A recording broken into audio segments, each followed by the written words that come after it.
Florabella on my screen. Her smile it shines so bright. She's a queen with every scene. In the morning or the night. Recipes and good vibes flow. Every video a gem. Her confidence it grows and grows. We're inspired like her. Unstoppable Flora. She's got that power. Spreading her aura. Blossoming like a flower. Through the highs and all the lows, she remains so strong. Her spirit always glows. She's where we all belong. With every like and every share, we feel her energy. No storm too strong, she can't bear. She's setting us all free. Unstoppable Flora.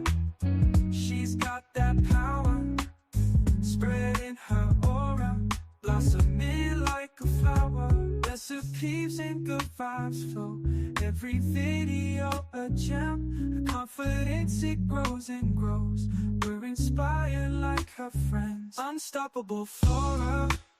She's got that power, spreading her aura, blossoming like a flower. Through the highs and all the lows, she remains so strong. Her spirit always glows. She's where we all belong.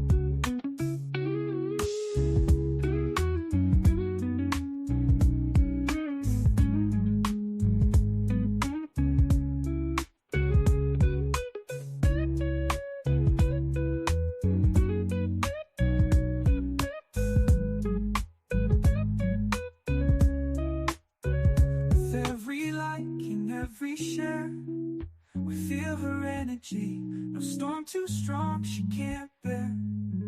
She's setting us all free. Unstoppable Flora. She's got that power, spreading her aura, blossoming like a flower.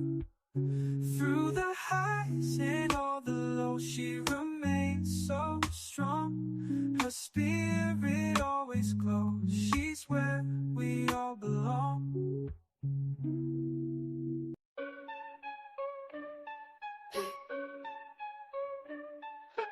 Battles got power, Florabella stands tall. Every drip, every drop, watch the haters fall. Channel sharp as thorns, ain't taking no mess. Scroll through her feet, feel that queen's finesse. Vines tangle tight, but Flora breaks free. Roots so deep, can't mess with her tree. From the mud she rises, roses from the dirt. Every comment section she lays down hurt. Flora's anthem, blooming under pressure. Resilient, resolving, no lesser. Florabella's reign strong and relentless. Beauty in battle, queen sure defenseless. From the garden green to the concrete wall, Florabella, unstoppable nature's child. Leaves whisper secrets, she's the loudest shout. From the channel buzzing, she never backs out. Seed of strength, through seasons she grows. In the face of doubt, her spirit glows. Cameras ain't a limit, she branches out. Thorns in her crown, she wears it no doubt. Flora's anthem, blooming under pressure. Resilient, resolving, no lesser. Florabella's reign strong and relentless. Beauty in battle, queen sure defenseless.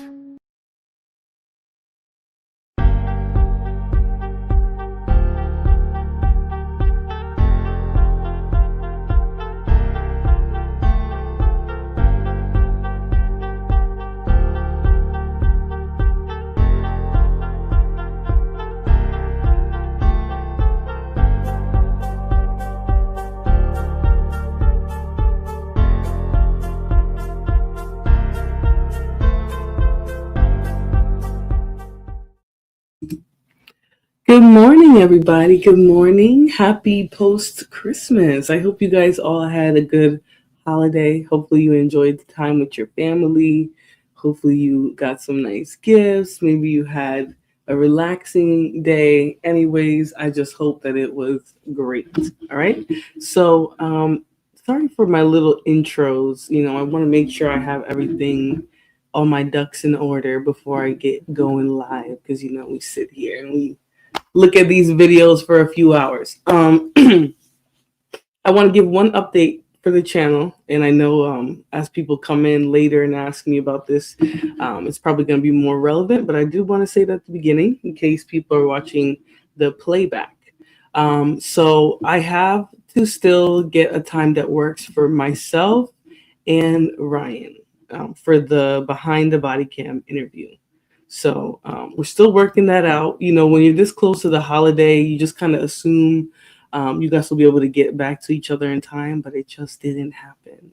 I was out all day the day that he emailed me, didn't even look at my email, was just sort of out of it, just went to sleep, and then got up and was like, I got to make sure I do another show. And at that point, it had been a day or so since he emailed me. So we just haven't got back in contact yet, but it is coming. I haven't scheduled it out or anything because I don't want to pre-promise something and then it doesn't happen right away. But I did want to update everyone that is coming. Okay, the behind the interview with Ryan from the body cam footage where there was a prowler at the man's house. He came back for a second night. That's the one we'll be sort of looking at. All right, so I'm going to get right into it. Because I do have a few different ones. Now, the theme is really caught in 4K, but that's not all we're going to be looking at today. The first two stories that we're going to look at are definitely people who were caught red-handed.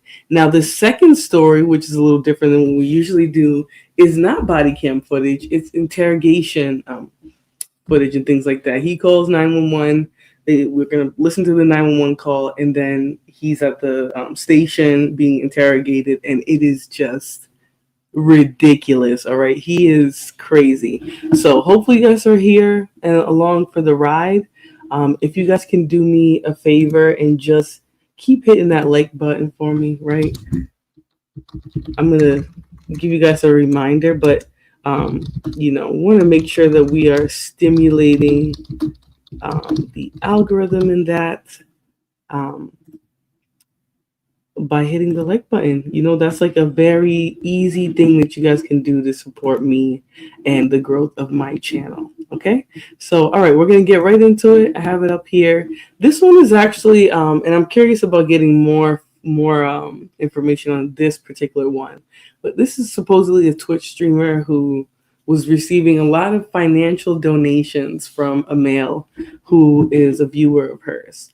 And the viewer, I guess, didn't know that she was in a romantic relationship. So when that was revealed, or when he found that information out, this man drove to where she lived and set her vehicle ablaze. Okay, so buckle up for this one, guys. On May 16th, 2023, officers from the Monroe Police Department in Ohio were dispatched to a situation involving a vehicle being intentionally set on fire. Hey, do you live here? Come tell me what happened, hon. Yeah, Come over here. Tell us what happened, okay? I don't know. Let them deal with it. Is there anybody else in the house we need to know about? I need you to stay here and let us deal with it. Okay, come tell me what's going on and who's all in the house.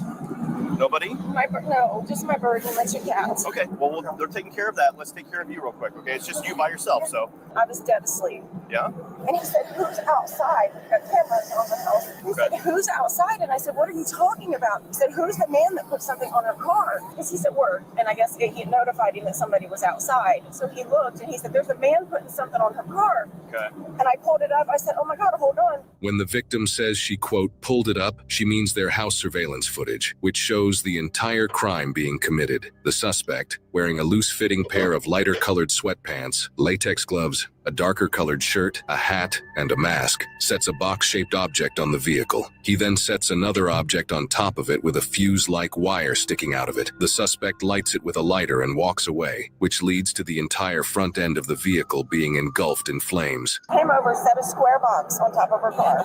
Okay. It just looked, I can show you, but it was something square. Walked all the way back over there and got something that almost looked like a lampshade. Set it on top of it, and then he lit it. Okay. He lit it, and then he walked away, and that was it. Now, here's what I'll say. We're definitely not in the age of, like, committing crimes like this on people's property. I think if not for ring cameras and things like that, so much crime would go unchecked. But now that cameras are in, people can't get away with this stuff. I don't know why someone would be brave enough to pull up to somebody's house and do this, like, just right in the open. I'm not saying he should work harder to conceal this. I'm saying, like, this is a very bold thing to be doing, right? Very bold. Hey, King Rooster. I didn't say hi to anybody yet, guys. I'm so sorry. I wanted to get right into it. But hey, King Rooster, we got Daniel Barry, we have Dawn, and we have Young Riaz in the building. Good morning, guys. I hope you're having a good day, all right? But I don't understand how he would just jump right in and do this, like, with no fear of, like, somebody seeing him. You're in a residential area, you're right in front of her house, and he's perfectly okay with doing. There's no way he thought a hat was going to be enough to conceal his identity. So let's continue. The video show where he went. You have access to the video. I can pull up what I have right now. That's fine. While the victim shows the officers the surveillance footage, the fire department arrives and puts the fire out. The vehicle is a total loss. Can you forward that to my email address somehow? Do you know how to do that? I'll see if I can figure it out. Okay. So your video, where did it show him walk off to? Do you know? It looked like he just came this way. The suspect was just last seen over here in a cul-de-sac and then disappeared. This officer, as well as many others in the area, both on foot and patrolling in their vehicles, all begin to look for any suspicious people in the vicinity. 10 minutes later, officers find a vehicle parked on the side of the road, only about 2 minutes. Now, he's dumb. Okay, that is very, very stupid. Now, obviously, they're going to approach this person and speak to him. Why would you be that close to where a car was literally set on fire? That's not an everyday thing, right? Like, I get a purse snatching or, something minuscule, but a fire, like setting a car on fire and then just parking around the corner like you're just going to be in the cut, no one's going to approach you or think you're suspicious. This guy's not bright, okay? And this is what lets me know that he was actually moving off of emotion. So I don't know how much, because they don't mention really any of that, the TikTok story on here. But, I've seen it on sleuth pages and things like that. And I've seen in the comments of this video that they believe this was a TikToker who, the man was upset that she had a boyfriend while she was getting donations from men, and he drove to her area. I don't know how he knew where she was from, but he drove there and he set her car ablaze, which is scary, but obviously he wasn't a smart criminal. Thank God, there aren't very many of those anyways, and pulls up right around the corner and just decides to take a nap. It's away from the crime scene. What's going on? I can't. Hey, what's going on? Not much. Just wanted to rest up a little bit. I have a long drive. Why are you doing it out here? No reason. Hey, keep your hand up. I'm just putting my seat up. Well, keep your hands up. We're on the first cul-de-sac off of. Stop reaching at your seat, okay? Unlock the door. Where do you live? I'm from New York. You're from New York? What are you doing out here? I believe, as far as I'm concerned, I believe it's Ohio. It doesn't say it on this, but I'm pretty sure the cops mentioned Cincinnati or something like that. So I think he's in Ohio, which is a long, long way from New York. Okay, that is not up the street from New York. Visit a friend, really. Where's the friend live? Down in Cincinnati, but he's working, like, doing some construction over here. Well, step out. Do you have anything on you? Any weapons like that? No. Turn and face the car. You mind if I search you real quick? Sure, go for it. So why did you decide to just pull off in a neighborhood to sleep? I'm so confused. Because I drove 40 miles here. Okay, he said because I drove 40 miles here. Now, 40 miles, if you guys don't know, is probably like a 40-minute commute. Okay, so that's not that long of a drive for you to pull off into a residential area and go to sleep. That's like the worst place you can go to sleep. It would probably be better if you went to like a gas station. And even then, you run the risk of an employee calling the police on you. So to think that you're going to pull off into a residential area and just go to sleep after you set somebody's car on fire, not the brightest. And I literally came like an hour ago, and I was like shot, and so I just needed to knock out. So you just pull off into a random neighborhood? Yeah, I mean, it was right off of the street, whatever it is. I really didn't know where to go because there's nowhere to like. There's no parking lots around here or anything. Where's your ID? It's on my phone. You're from New York? Come over here with me. We're gonna stand by my car. Okay. Is everything okay? Just take a look. Yeah, you said your phone's in the car? Yeah. Do your ID on the back of it? Is that where you keep it? Yeah, it's in the case. I can open it. Do you care if I look at it? Thank you. All right. Come over here with me. Just what you're saying to me is very confusing. It makes no sense to me. I know. I'm sorry. It's the truth, though. But why would you? I just don't understand why you would pick this neighborhood to come in the back of to sleep in front of these people's house. Now, I'll say this. I do think there's some areas that you probably could just pull off and fall asleep and like no one's going to call the cops on you. But that's not the brightest. Zach says story makes sense. I don't know. I don't think it does. If you were on a road driving to see your friend, no matter where that friend is, you're on the road driving to see your friend and you think, damn, I need to get a couple hours of sleep. You're not going to go to a residential area where people live. It's a neighborhood that you could, like, somebody could just walk by and be like, there's this fucking man sleeping in the car. You're not going to go there. You know, you're going to go all the way to, or not all the way, but you're going to probably go somewhere where there's a bunch of other cars where you can just blend in. That way you're safe and people can see you. You know what I mean? But you know, you're in a more populated area. You're not going to go into a residential area and go to sleep. To me, it was suspicious. I get this though. I get it. I get that he would probably be tired, feel unsafe, and that's why he pulled off in the neighborhood. It's unbelievable story. That's all I'm saying. I believe it's a believable story. I just think like there's too many coincidences. First of all, why would you be pulling off into a random area like this to sleep? You said you commuted 40 miles. Now, if he would have said, I've been driving from New York, okay, I would get that. You know, that would make way more sense because he's coming from the long distance. This man says he came from the airport and then, sorry, I'm ruining it. But, you know, he's gonna give some excuses that just don't add up, you know. Then he said he could have went to Walmart parking lot, a gas station, hell, even a Greyhound parking lot and take a quick power nap, but not a neighborhood. Yeah, and if you've ever traveled on, like, if you've ever gone on a road trip or anything, you know that the worst place to pull off would be a residential area. You know, you're not from there. You don't even know what the atmosphere is like. That's not even like a racial thing, just in general. You know, are they okay with homeless people or people sleeping in their cars? Is this more of like a, no, let's get rid of park bench like type of environment, you know, that you want to be very careful. You're not from there. So I personally wouldn't have pulled off in a residential area. Honestly, I just made the first right out of there because I needed just like a spot where I wasn't in the main road.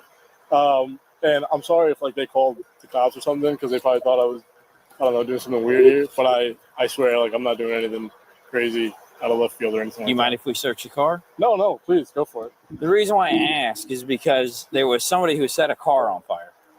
Who set a car on fire? Yes. Like, what do you mean? Like, how do you set a car on fire? Now, I believe this was his guilty conscience, right? I believe that he was, like, uncomfortable with being confronted with that. Maybe he thought like there's no way they would connect this to me, so he laughed. Somebody tells me they set a car on fire, I'll be like, oh shit, for real? Really? What's going on? Like, I would be in shock. I wouldn't laugh. I would be like, oh my god. He giggles. You know, he's just not the smartest criminal, besides the fact that you guys are gonna see video of him doing this. They set the car on fire. Like they lit the gas tank? Hit the like button for me, guys. Yeah. And then you're back here. No, I mean, Well, you see how that's why I'm contacting you. You see how it's weird. yeah. But no, I mean, You know, Bob, you're right, and I'm actually surprised that he did just let them. But I do think to some extent he felt like if he just let them search his car, they wouldn't think he was guilty. He probably was like, "All right, this is if I let them search, they're not even gonna think it was me. They're just gonna think whatever." I'm laughing because the only reason they telling me is I'm suspect. Um, I don't know what you mean, but I think I get what you mean. I think maybe he was laughing because, oh snap, like damn, I just got caught in the act. Or maybe it was like a damn, are they questioning me like laughter? I don't know. He seemed caught off guard by it, and that's why he laughed. To me, from my perspective. He's trying to look innocent, exactly. that was me. Sorry. How long have you been back here? What time is it? About 3:00 in the morning. I got here probably like around midnight. Okay. Yeah. He said we could search it if you want to do that. Okay. Can you have him pop the trunk with this key? Can you pop the trunk with the key, or is the keys in it? Yeah, no, I can pop the trunk with the key. Thank you. Sure. Have you had anything to drink tonight? Now they don't need a warrant if he allows them to search the vehicle. So that's the thing with searches, right? If you allow them to, then they can search your vehicle. But if you don't allow them to, then they, will say you're suspicious, and they will then have to go out and get a warrant based on probable cause. Why Luigi still? That's crazy. G-Unit. I'm thinking the criminals aren't as bright as we think. And again, if Luigi was moving off of emotion, then he would have been irresponsible like that too. You know what I mean? Like, so if his whole thing was like, I'm gonna sock it to these insurance companies, like just using the guy that he pew-pewed as a example, then he would have just not been thinking right and like smiling in women's faces and stuff like that. Yeah, he gave the police permission. But again, I think he was trying to appear innocent, but he didn't realize. First of all, he didn't do that great of a job of sweeping his vehicle, as we're about to find out. But also, you don't have to allow them to. Just because you say no doesn't mean you're guilty. But if you are guilty, why would you allow them to find evidence in your vehicle?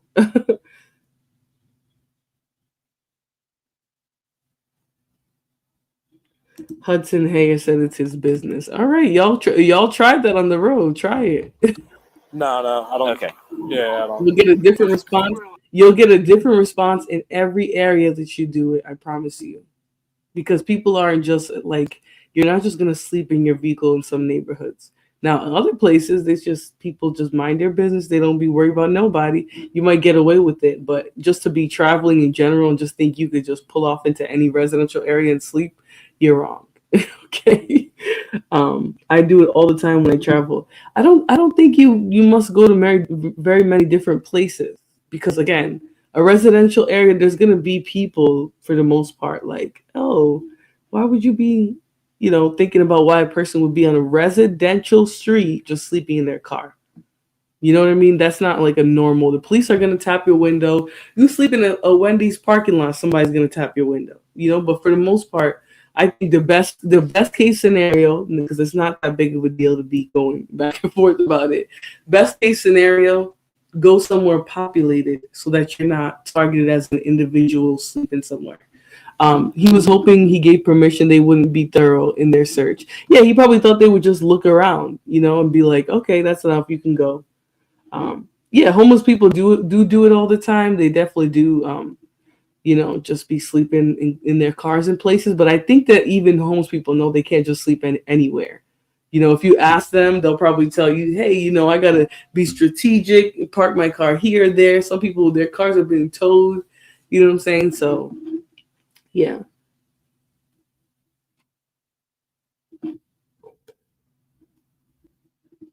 He's almost a trillionaire. Ooh, turn of events. Luigi is not as handsome as everyone's making him out to be. I know that's a tough take. Let's continue though.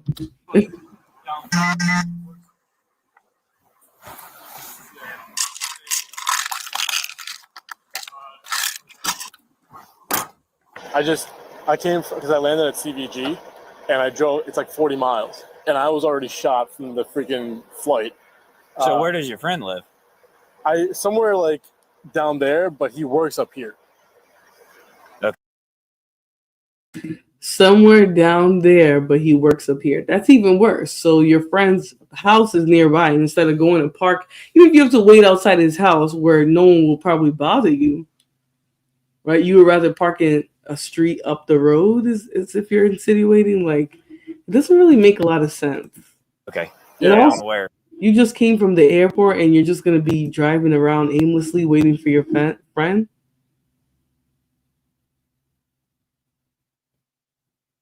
Hudson Hayer, why are you upset, buddy? You don't have to yell. Like, use your inside voice. Just relax, okay? I want you to relax a little bit.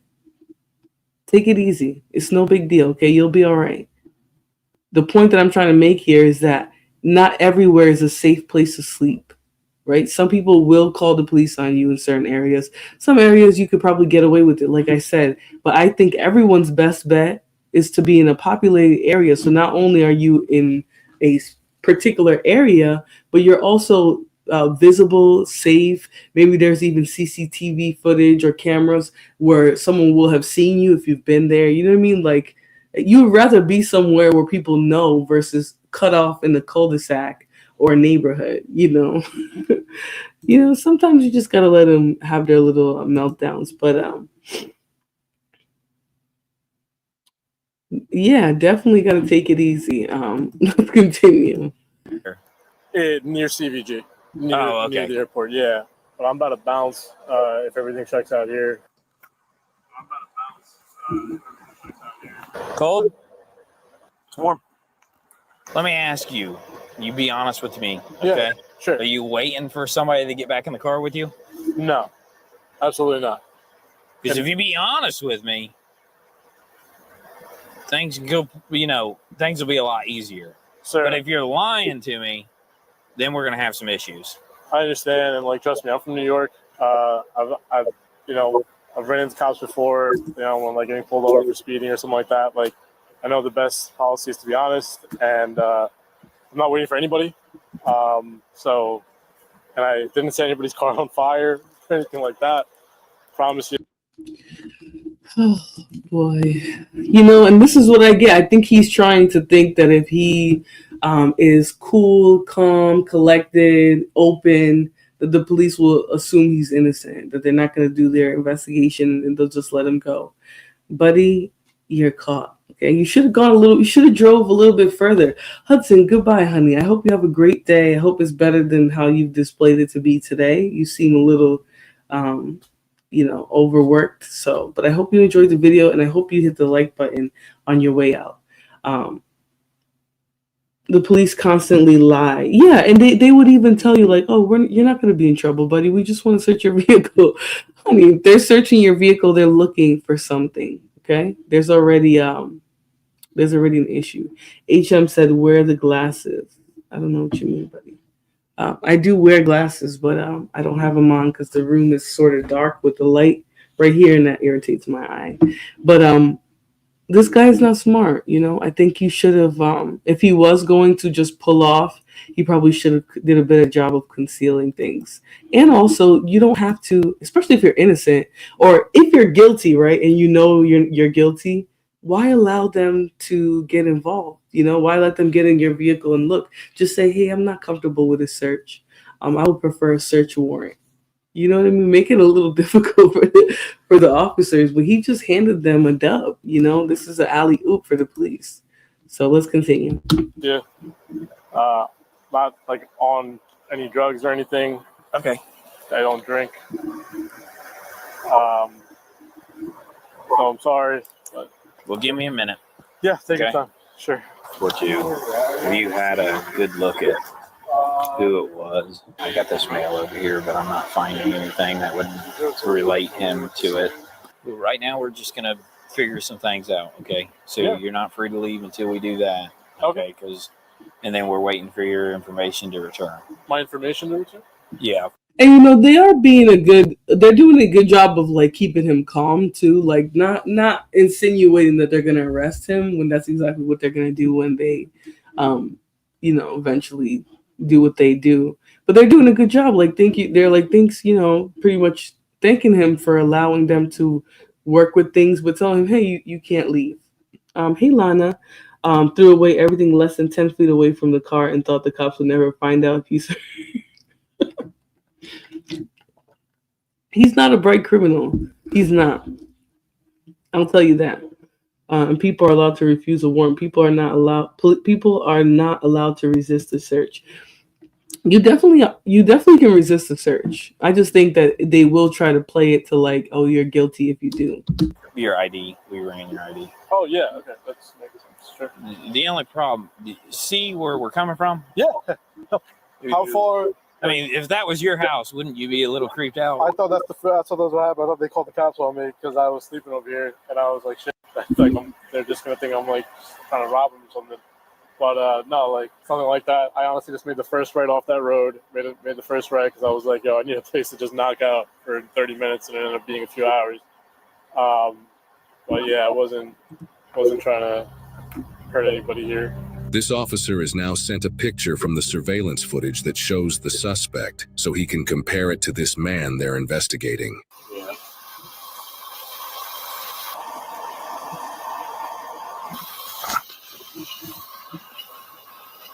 Do me a favor right now. We're going to come over here, and I'm just going to put you in the back real quick. Yeah. Okay. Is everything okay? Does something come back bad on my ID?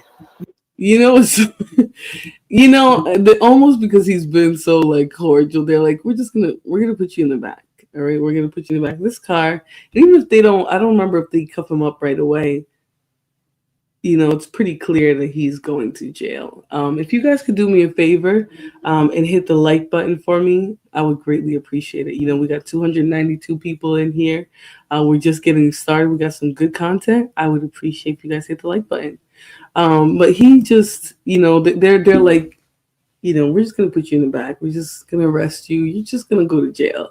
Like they do a really good job of keeping their tone and just keeping them, sort of relaxed and not thinking that they're in trouble, even though they are. And he's not in trouble because the police framed him.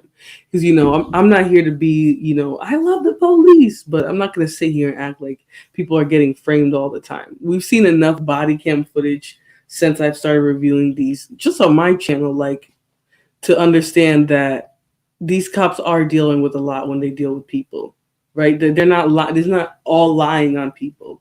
Some people are doing terrible things and they get caught in the act. This guy was caught in the act. Now, they didn't catch him while he was there, but it's 2024. Like don't pull up to the front of somebody's house and set something on fire. A Ring camera alone, like, will have you done up. Will have you hemmed up. Like, why even do that? You know what I mean? It's just not a smart thing to do. But let's continue. No, not for right now. I just want to put you in the back of the car real quick so I can look at some things and go from there, okay? Okay. You want to close my doors? Yeah, I'll get it. You want to take my keys? Yep. And they'll tell you. But here's the thing, HM. If they're under it, like, for example, we watched the body cam footage last week or was it this week? I keep forgetting because of the holiday. There was a home that they believed that a backpack was in there with an air tag or whatever. They were able to stop people from going in, secure the scene, and then when they visually saw the stolen item, they were able to, grab it and search it and see that it was the stolen item in that moment. So when there is an exception, they have to let the people know. Now, they can't just say, F all of this, like, we're going to do whatever they want. Most of the times they will tell you. And the problem is these people who are in these situations aren't calm. They're usually scared shitless because they know what they've been up to. And, they won't understand. The cop is telling them, hey, I have a right to search your place because under these circumstances, and I can secure the crime scene. And while I'm securing the crime scene, I see the stolen item, and now I have probable cause to make a search of that backpack and arrest you. Like, that's how it works.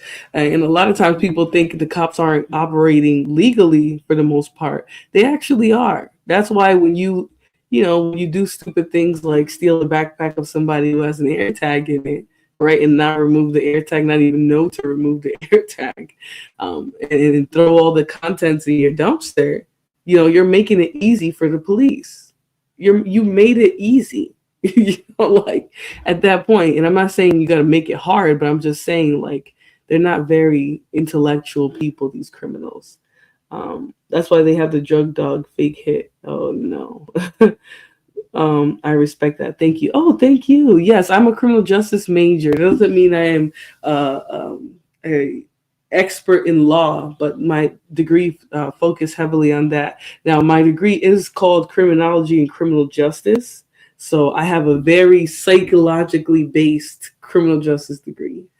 So, yes, I try to not speak just out of turn or on things that I don't know. And I love drawing knowledge from the audience. So I appreciate you guys interacting with me today. They don't have to let you; they just diffuse the situation, but they don't have to. Yeah. There's a few exceptions that allow a warrantless search. Yeah, some, and a lot of it involves probable cause. And now, if an officer can prove that he had probable cause, then the search will be considered legitimate. There isn't a lot of times that you hear. Well, we'll leave that. I'm not going to generalize here, but it's not a common thing that police are just doing a bunch of illegal searches. Now, stop and frisk, which people will say were a bunch of illegal searches, a lot of times was based on probable cause. So, not that they were legitimate all the time, but when you give police the right to operate based off of probable cause, which is really just the idea that somebody could be committing a crime, and they likely are. Then you are sort of giving it to them in their discretion. Discretion was something we talked about heavily in our policing course, and it's something that people are still uncomfortable with, right? That the fact that a police officer can make a judgment call. But I would say that as I've watched more body cam footage and I understand the interaction that these police are walking into, that I can't say that they're always going to be framing or lying on somebody when they use probable cause to search, arrest, stop. You know what I'm saying? Like, I'm not going to say that. We've seen a lot on these body cam footages. We see what type of scenes the police are walking upon. So, stop and frisk is based on reasonable suspicion, not probable cause. Well, I would say that probable cause is sort of reasonable suspicion, but I think we're getting into semantics now. But stop and frisk is a search. The only reason why it's a little bit different is because it's on your person. That's why I didn't really want to use that as an example. A vehicle or like a home or something is a better example of like probable cause being needed for a search. A vehicle, you smell like drugs, maybe you're swerving, whatever, like that's their probable cause. One vehicle, there was what do you call it? If you live in a state that you can't smoke weed, don't be driving and smoking. But let me see here. I'm trying to get rid of this. There's some weird trolls in here today. Sorry, guys. All right, let's get back to the video because I do want to focus on this. I don't want to be having the conversation about. Yeah, I do think it's a little crazy. It's a little crazy, but yeah. Body cam definitely keeps them honest. You're right. And there was a case that I don't know if we actually went over it on this channel. But there's some body cam footage that's coming from an officer who literally was it comes to find out that he was planting drugs on people. So what he would do is he would have an issue with his body cam. It would be pointed the wrong way. And then suddenly, poof, a person would pop up with drugs in their vehicle. Literally a police state stop and frisk. Oh boy, weed is not a reasonable suspicion in many states anymore. It still is in some though. Hey Robin M, how you doing, love? How you doing? Not every state has kept up with that the marijuana laws. So again, you gotta know where you're at, and when you're there, you should really know what the laws are, especially if you're a weed smoker. And if you're smoking weed that's fragrant, you should definitely be aware of where you are. You can't just smoke everywhere. You know, that's how Brittany Griner got hemmed up by having that. I believe she had, what do you call it? liquid THC even. So it's even smaller content technically, but she had multiple carts. That got her hemmed up for until they traded her for that that Russian, what do you call it? That Russian hitman. It's about the same outfit. I want to see if there's a mask in here. I don't know if there was a COVID mask in there or not. Did he say who he was coming to visit from Newark? Why that's so important? Arms dealer. Yep. I know. It's just weird that you would come to visit a guy for that long of a flight. Here's your COVID mask. You got it? Yeah. Okay. He's got a lighter in here. He's got a torch lighter. Yeah, there's a torch lighter and a blue COVID mask in the center console. There's no luggage. There's no backpack. Yeah, there's no hat. Well, where's his luggage at? Where's his bag? Let's detain him. He's in the car, right? Well, yeah. Let's just leave him there. Wait for the detectives. Yeah. I think this might be our guy. A canine unit is now brought to the crime scene at the victim's house so they can pick up and track the suspect's scent. Officers now simply have to see if the canine unit leads officers to the same male they're investigating a couple minutes down the road. So be honest with you, man. We got a dog that's tracking right now. Okay? Okay. From where the crime happened. Okay? You be honest with me. So again, I'm just trying to make sure people don't know that I'm not trying to speak out of turn here, right? The stop and frisk is directly related to search and seizure, but particularly, right, probable cause and deciding if somebody is doing something or could have something or involved with individuals, that gives you a right to temporarily detain them, right? Temporarily, you're not fully arresting somebody. So there's really no difference in what it is that you're using to decide if that person goes to jail. Also, the stop and frisk doesn't guarantee they're going to jail, right? Because it is a detainment. You don't have to take them to jail because let's say you pat them down and they don't have anything, you know. Happy holidays, Hassan. He's probably down there in Mississippi with you. Yeah, I prefer meth over weed. Y'all are ridiculous.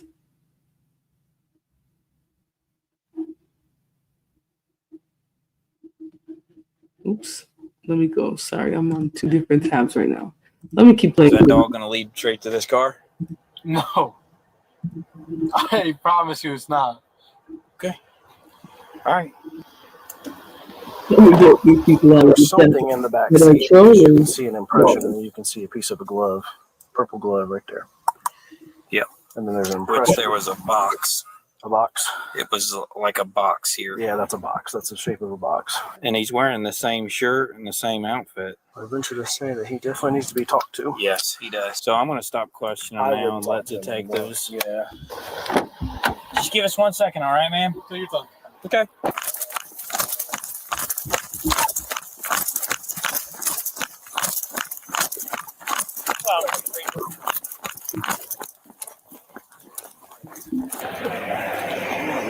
Dave, was he in that car? Yeah. The K9 tracked the scent to the car the male was found sleeping in, prompting newly arriving officers to discuss their new number 1 suspect. So he's in the back of my car. Okay. He's not handcuffed. Okay. Because we didn't know at first. Okay.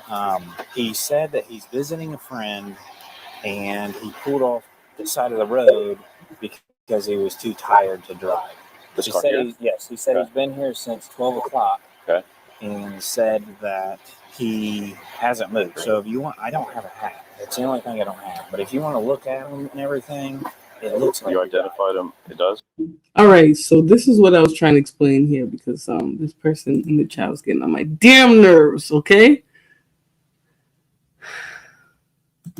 All right, so this is the connection that I was trying to explain here. Oh, damn it, you can't even, y'all can't even see that. All right, so basically what I was trying to describe here, right, how the two kind of go together, right? Because probable cause is what's going to cause that person to stay arrested, right? Meaning there's a high degree that they believe something is going on, right? Reasonable suspicion is only what allows that search to happen in the first place, right? Meaning that search, damn, I wish I could make this bigger. Hold on. I'm trying to, y'all. I'm trying because I want y'all to see what I'm trying to say here. Not think that I was just being annoying or whatever. Because I don't come here to speak out of turn, and definitely not on the subject of criminal justice.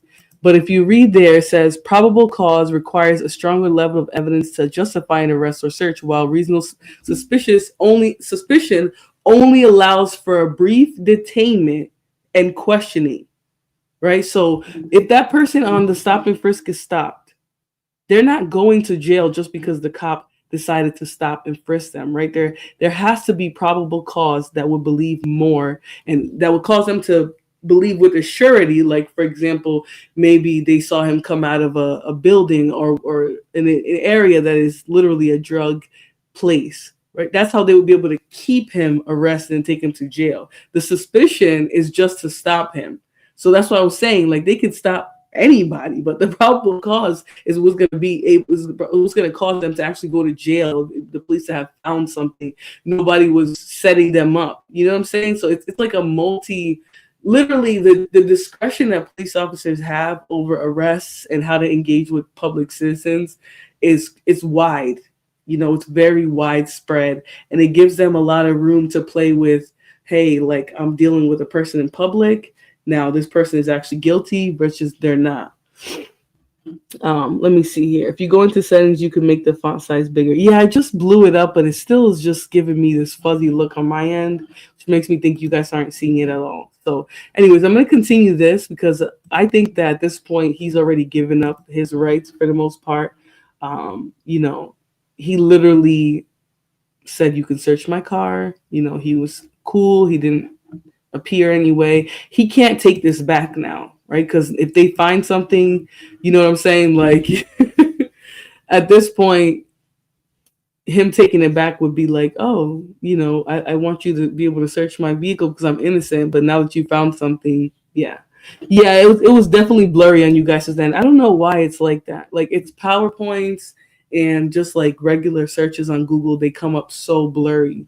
But I was trying to read that because they go hand in hand. You know what I'm saying? Like, the more, especially in a case. But police discretion is very widespread, and he did get permission. Hey, Empress Kia, how you doing today, girl? Let's continue though, because we got a lot to get through, right? Yes, go look at him.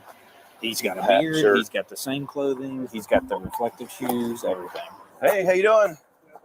Good. Hey, just need to talk to you for a minute, okay? Sure.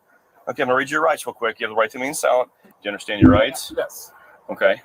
Were you involved in a situation down the street where you lit something that caught on fire? No. I'm point blank ask you. No. No? No.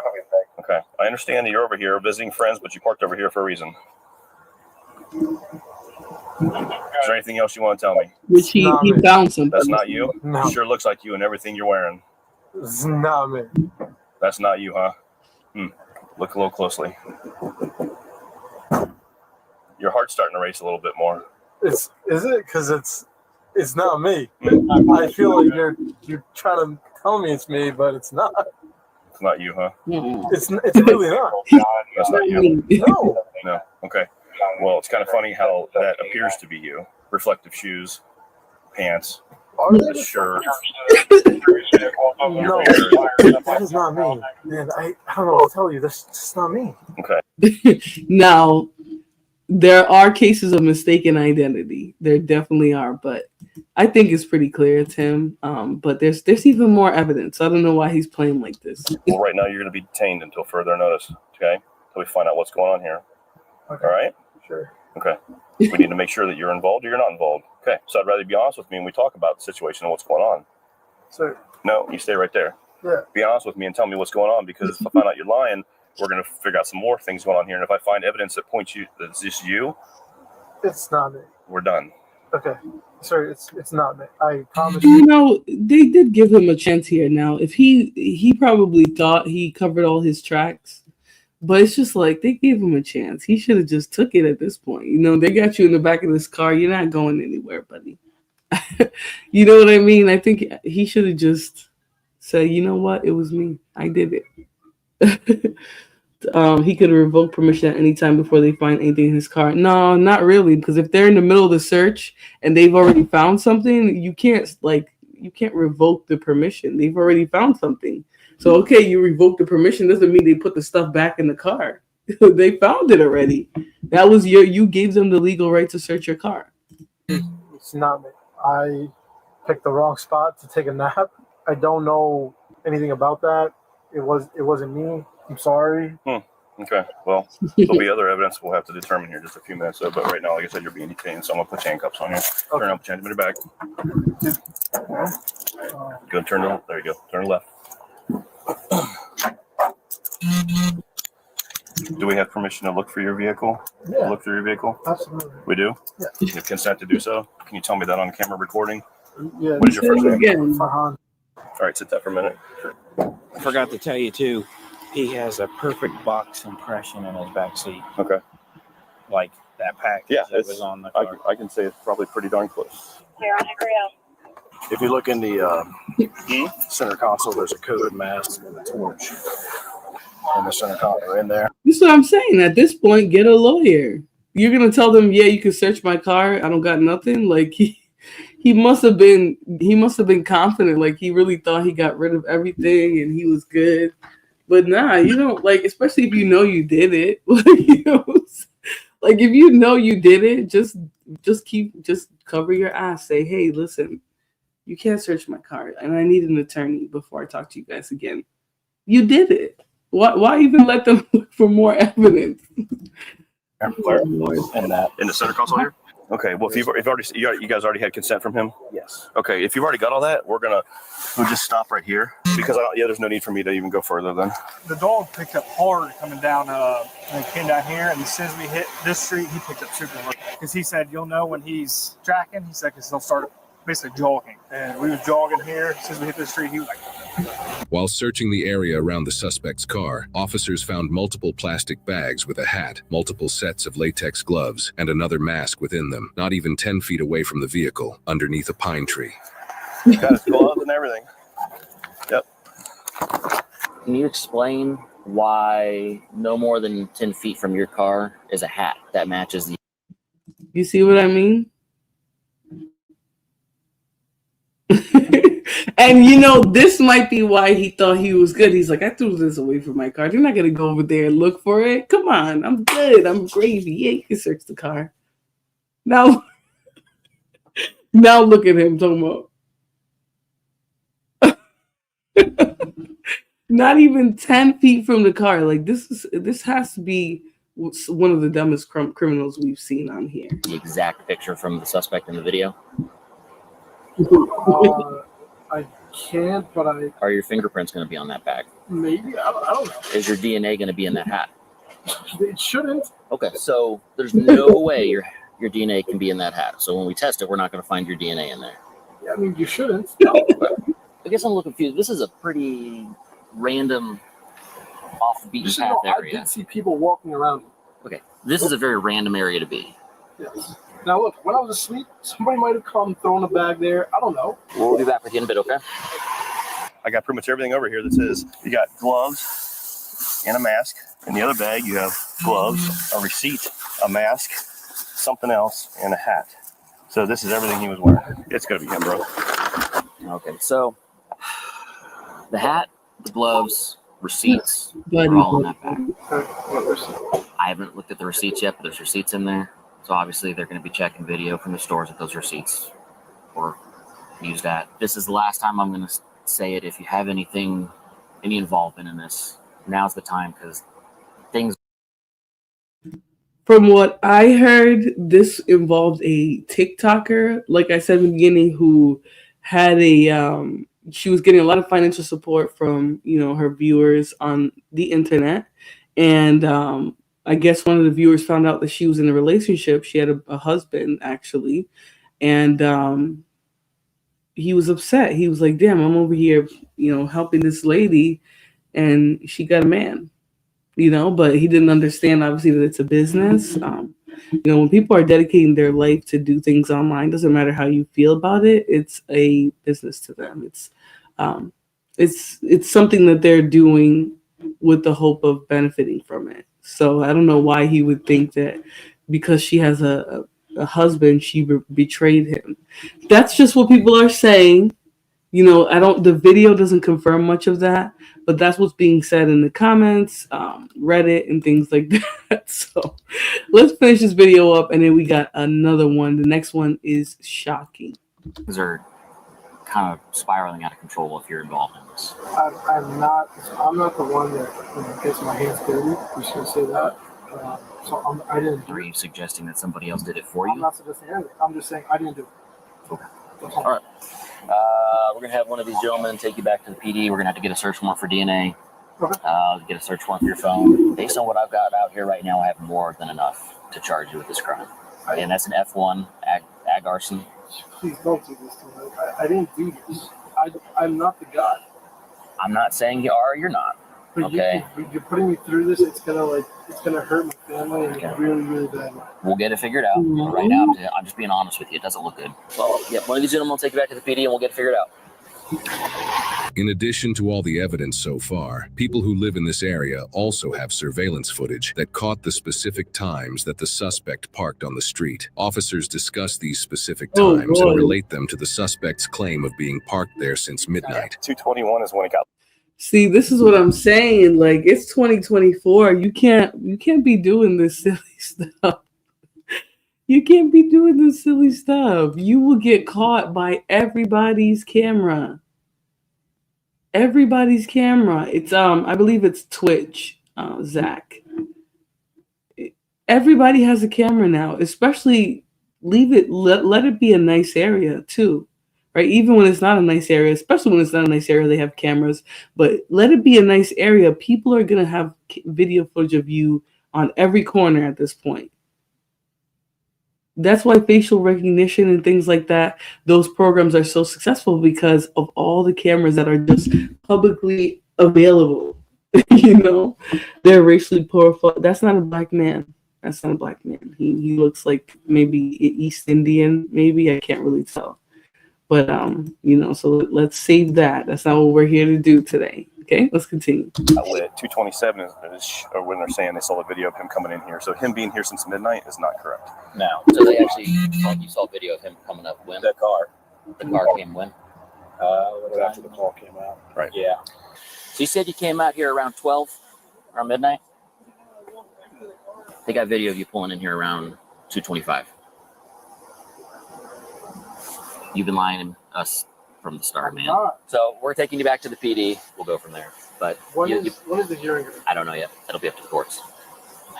Go ahead, step out. We're gonna walk right in here, okay? Stay right over here. Okay. I know you probably can't, but can I get these off? Huh? Can I get these off? We will when we get down there. Okay. Now, why did I highlight the comment, getting ready to read it, talking about somebody stop and frisk, and it's just you guys being dusty termites in the chat? I don't get it. Don't resist arrest or searches. Just verbalize that you don't want to be searched and leave it at that. Yeah. Damn, give this man his reparations. Alex, you're on some BS, all right? Why don't you go do some bullshit over there on your little hunter, whatever fucking deer hunting channel that you have. Get the fuck out of here. Let's continue. I know the evidence is overwhelming, but I'm not the guy that did this. I don't know what to tell you. I'm just not. I'm just not the guy who gets my hands dirty, It's just not me. Well, I'll tell you this. If you know something about the crime, then you might want to tell the detective. Yeah, I think at this point, I just need a lawyer, honestly, because I'm not the guy that did this, and you told me I'm being charged with it, like I did do it. Nah, he's chatting too much. So,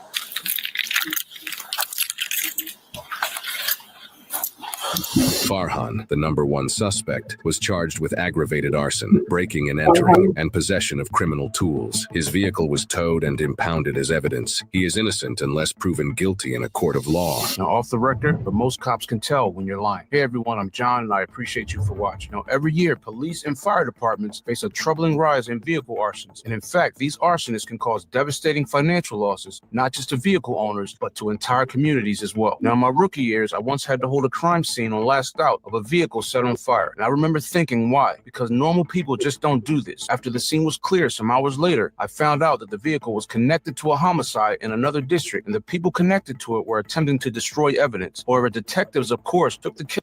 Okay, sorry guys. I love I love his little breakdowns at the end, but I'm gonna move to the next one because it's a little longer.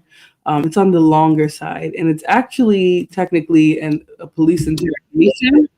Oh, let me just well, there's an interrogation, and there's also some body cam footage from when they talked to him. So let me put this next one up here.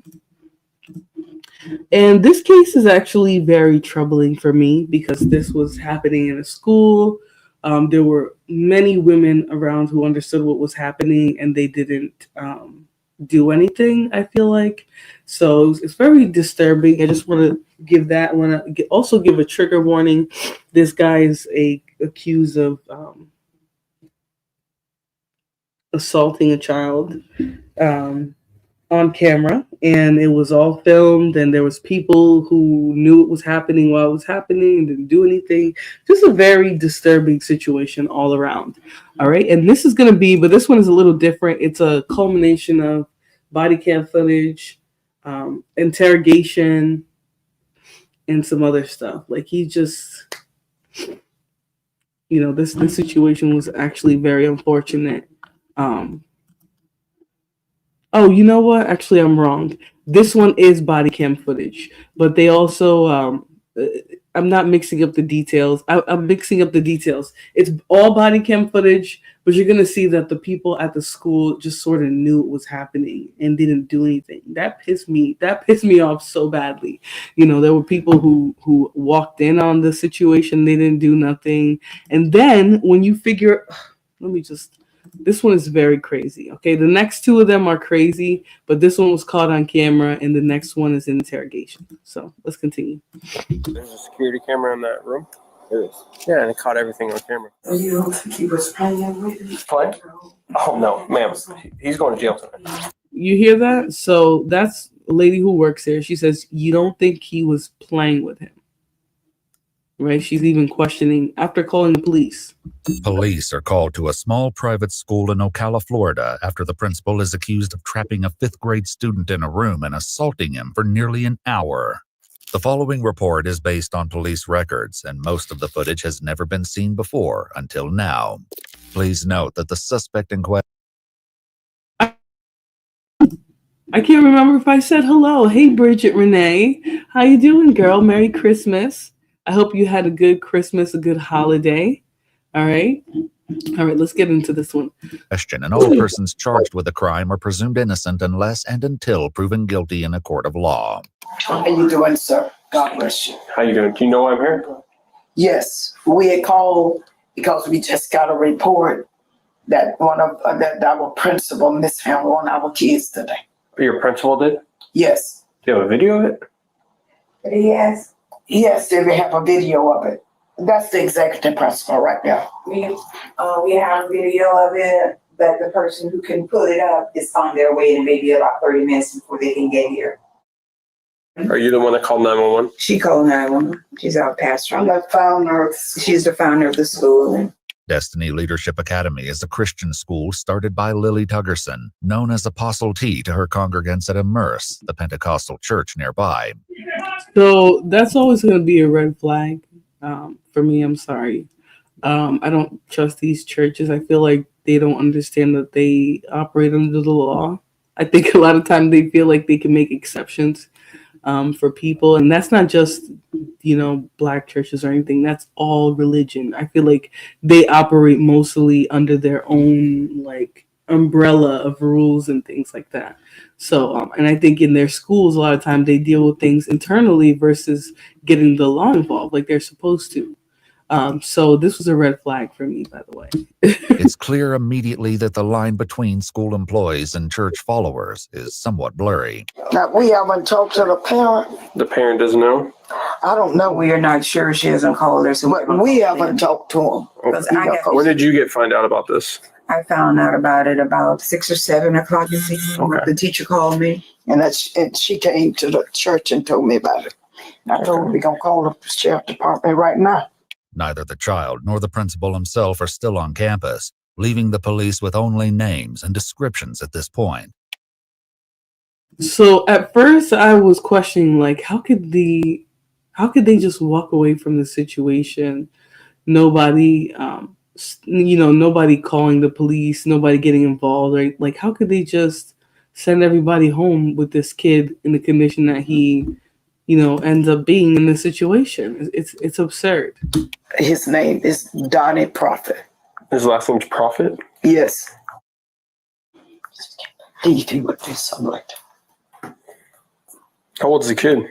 I think he's like in the 5th grade. Do you know where it took place at? No, Dr. Wagner. She knows. Is this a school? Yes. Oh. This is a school. I didn't talk to Brother Prophet about it. I mean, he's a member of our church too. Mm-hmm. So I didn't talk to him, and I didn't call the parent yet. It'll be some time before the school secretary arrives with the surveillance video. But Dr. Vi, Destiny's executive principal, has already seen the footage, and even her description of it sounds appalling. In that video, what did you see? I saw the principal in severe physical confrontation with the student. And what physical did you see? I saw him throw the kid on the floor at one point. And what do you mean by throw? Did he pick him up? Did he push him? I saw a slinging. He slinged him like that? Yes, and then at one point he was on top of the kid. As horrifying as these details sound, the deputy seems to wonder if something precipitated the confrontation. Did the kid do anything to invoke this, to lead up to this? Did the kid strike him? Was he? And I guess that would be the only reason why you would ask why a teacher is engaging in a physical altercation with a kid. That's a lot of times what you'll see. You'll see a kid will attack a teacher, and the teacher will give him a 1, 2, 3, 4 ABC piece, and and everyone will judge, but even then the teacher will still be in trouble. Now, if this isn't even precipitated by any physical altercation, now we're just straight up bordering on, like, this is a psychopath. Like, he has issues keeping his hands to himself. Do they have problems in the past? They've had problems in the past. They've had problems in the past. They've been the best friends. So this is an ongoing issue? I think so. So the student, if you hear that, the student has had an issue with this staff person. And this is, like, I know this wouldn't even fly in most schools. You guys will see why I'm saying that after we continue. But I don't think that any teacher should be getting into a power struggle like that with a kid.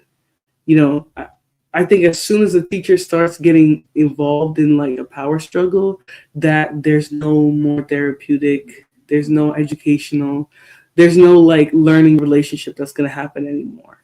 The kid doesn't respect you. They've put, you guys have put each other on the same level. They can't even learn anything from you. So it's like, I don't get why these teachers who have a bad interaction with a student want to keep pushing and pushing. You've already, I believe learning is, like, similar to therapy. Once you terminate that relationship, that therapeutic, that good, healthy relationship with a student, they've shut down to you. You're not useful to them anymore. And I know that sounds bad, but if you're not useful to a student, like, back up. It is what it is. But the fact that he's able to, like, do all of this and go home, and the other kid goes home, I don't care if they didn't notify his mom. How does he just walk out of this situation and go home, and the kid goes home? Like, that would be the day that a principal does something like that would be horrifying. The whole school would be talking about it. Kids would have recorded it in a regular school. But he somehow was able to do this and go home. Okay. And it's not. But what led? That's what I'm trying to figure out. What did he was just in anger rage, so he took it on the kid? My understanding is that he called the kids in because they're the leaders and said that in order for you to graduate, you got to write a 5-page essay. I think he said he was not going to do it. He didn't understand why they would have to do that. And so the kid is in the video. He put his head down on the desk. And so from that point, I think the principal was trying to make the kid do what he said. As the deputies step out to discuss the case, one of them gets the first inkling that something is off, a feeling that will only grow in the coming hours. Well, this sounds like an aggravated child abuse arrest. This sounds like a headlines case. Principal of Destiny Leadership Academy arrested for aggravated child abuse. This happened like 2 o'clock this afternoon. The kid went home. She told me he's lumped up pretty bad. The parent didn't see this?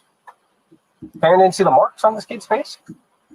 That's a little weird. And then the secretary and the teacher waited till 30 minutes ago to finally tell them about, oh yeah, by the way, you should know about this. The deputies run Dante Prophet's name through their system, but this standard scan returns a shocking result. Can you imagine he's a suspect?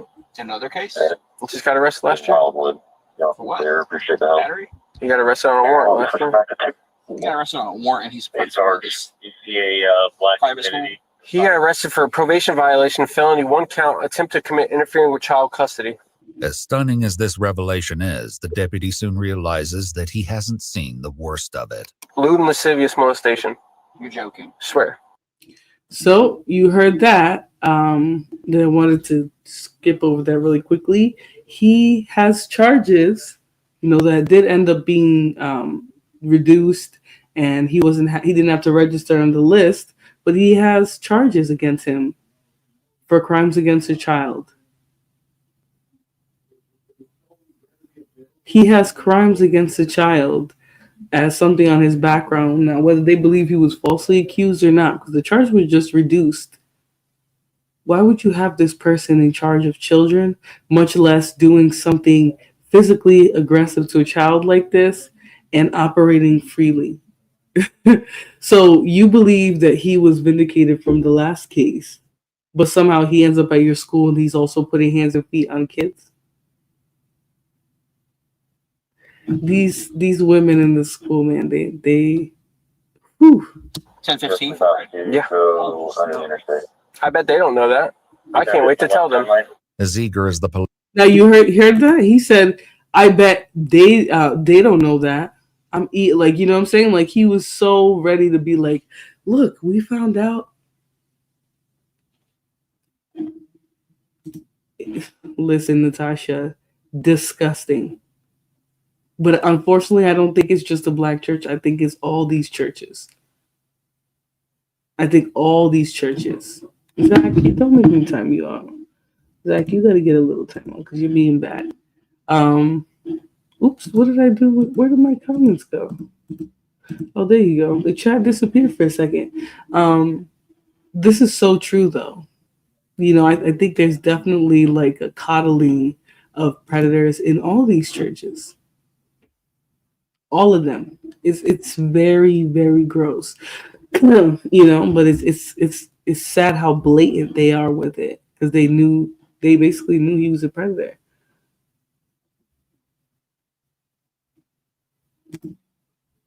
Well, actually, there is a registry that goes out, and you can also look it up as well.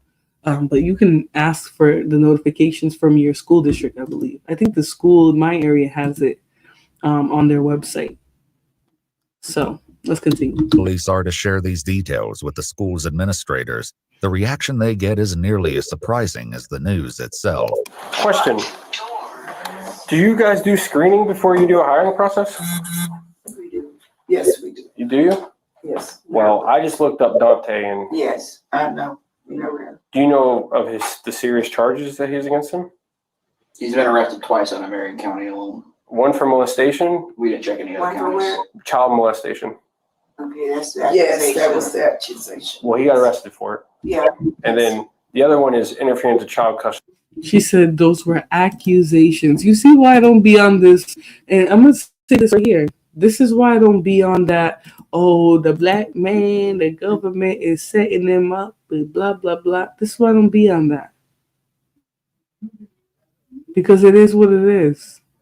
There will be situations like this that happen all the time that people turn a blind eye to. And we're just supposed to believe that every time this stuff comes up, the police are lying on these people, that it's a conspiracy. I'm not gonna believe anybody is guilty or innocent just on the basis of their race. I'm sorry.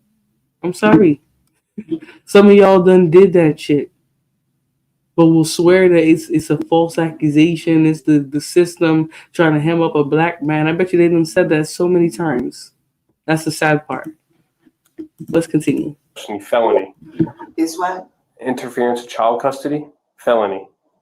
What is that? Basically means that a parent or a guardian said, "Give me my kid," and he said, "I'm not giving you the kid." Yeah, he refused to give somebody's kids back.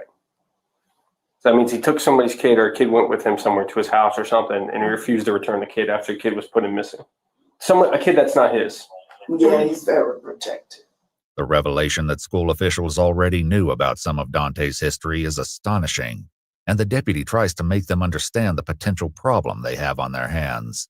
I'm sure your parents don't want to find out that you got a guy, a principal at your school, that's molestation charges and interference with child custody. A lot of them know him though. Okay, but that's like personally. Yes. I got you. I mean, if I had a child and I found out my principal of my children's school, Yeah. I'd be freaking out. Right. He knows a lot of them. He's very personable. This part I didn't know about him, so the accusation came. But he mentor like teenage boys and stuff, and help them finish their high school and help them go to college. So all of that. The deputy's frustration is mounting, but it seems that school officials have already dealt with some of these concerns. That's the same thing that anybody can have access to if they pull up his name, right? They should be able to see that. Yeah. But some, because a parent or two had mentioned it, but they were still, because he had done such a good job last year, they were still willing to stand behind him and let their kids come. And that was about No, that is wicked. I don't care. Listen, that's like when people ask, would you guys let Michael Jackson watch your children? No. Right? And that's not particularly because of Michael Jackson, but I'm not letting any stranger watch my child. And especially not one that has accusations like that. Where there's smoke, a lot of times where there's smoke, there's fire. That's not true all the time, but when there's smoke like that, there's usually fire. It's so rare that victims even come forward. And when they do come forward, the burden of proof that people require is so high. A predator will always be a predator. We hope they will change, but they continue to prove that they are. Yeah. And the recidivism is ridiculous with predators. The behavior doesn't change. Once they've become an offender, like they offended on people, that doesn't change. And definitely not on their own without treatment or other things like that. Miss Fayez, that's what I'm going to say. I didn't know he took meds. Yes, he does. What does he take meds for? Hyper, whatever age. Oh, ADHD? Yeah. Oh, okay. I got ADHD. I'm not beating kids. What you said? I said I got ADHD. I'm not beating kids. The deputy steps aside once again to let his superior know about his accumulating suspicions. And the owner and the head person here all know about his problems.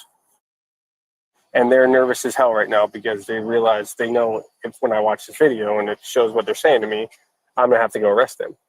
But my thing is, they're saying the kid's all welted up and stuff like that. The teacher knew about it. The teacher didn't say jack until later tonight when she was confronted about it. Yeah, so I think it was a little hush-hush job going on here because they have already admitted to me that a couple of parents have came forward to them about, hey, what's up with this dude? We looked into him, and they're kind of like hushing him down like, oh, no, it's nothing. I think these people know that they're probably in for a lawsuit because they're acting real nervous. And like, oh, yeah, we knew about his past, but which is like crazy. I don't think that they should be able to make discretionary decisions to allow people like that in school. I believe like they shouldn't even be able to hire people like that in the school. It's crazy. Parents still loved them. I go, okay. The deputies know about the charges on Dante's record, but it's only when they pull up the official filing that they begin to piece together specifics about what the principal was arrested for 7 years ago. Summer of 2017, while staying at the Royal Kids Camp, where Prophet was camp counselor. Back to your country. Yep. Continue communication. The camp allowing counselor to contact him if necessary. He said Prophet contacted him for the first time. Killed himself and his nephew. According. And this is a very new case. I know you guys can't see it, but this was literally released a couple days ago. So I know that this case must be fairly new. They be getting the lawsuits coming in hot. Yeah, I don't know if they're gonna get lawsuits, if it's gonna be shut down. I'm curious to learn more about it. Obviously, we can do the research and look into it for ourselves. But I would like to know a little bit more than they're gonna divulge in this video. Let's continue though. According to the Ocala Police Department report, Dante gave letters to the child at the end of camp, writing in part, "You know that I love you and I always will." Dante kept in touch with the child over the coming months, inviting him to his apartment to watch a movie in November 2017. The report alleges that Dante laid down behind the minor on the couch and asked him, "Do you feel that?" when there was inappropriate contact. According to the report, both the victim and Dante were clothed at the time. Awesome. And he's not a registered sexton? No, I think he was too young. I think it was fell into Romeo and Juliet. Oh, his age? Yeah. Oh. At the time, he fell into Romeo and Juliet, which just means he doesn't have to register as a sex offender. Under Florida's Romeo and Juliet law, offenders who meet certain criteria can avoid the official offender registry, even if they're convicted of the underlying crime. It should be noted, however, that in Dante's case, prosecutors dropped the molestation charge entirely, and the court withheld adjudication on the charge of interfering with child custody. His profit organization website credits him with having faced and overcome false charges. So you got one? Yeah, you got one. That's different. Well, he's not getting lucky tonight. The surveillance video will undoubtedly be crucial to the investigation, but the deputies know they must also speak to the victim. The founder of the school calls the child's mom and passes her phone to the deputy, a decision she may soon regret. Hey, you want me to talk to her? Hold on. The sheriff want to talk to you. Hello, ma'am. How are you? Hello, sir. How you doing? Hey, do you mind bringing your son up here so we can talk to you guys? Because we're going to have to talk to him regardless. I understand. I'm just a little taken aback right now. I'm just trying to get my bearings because I was almost asleep myself. Yes, ma'am. So I'm supposed to wake my son up and bring him out there? Yes, ma'am. Have you noticed any bruising or lumps or anything on your son's face or body or anything? He felt like Mr. Prophet hit him with something. I said, I don't know if they was force playing. I don't know, but I'm like, what are you talking about? You know what I mean?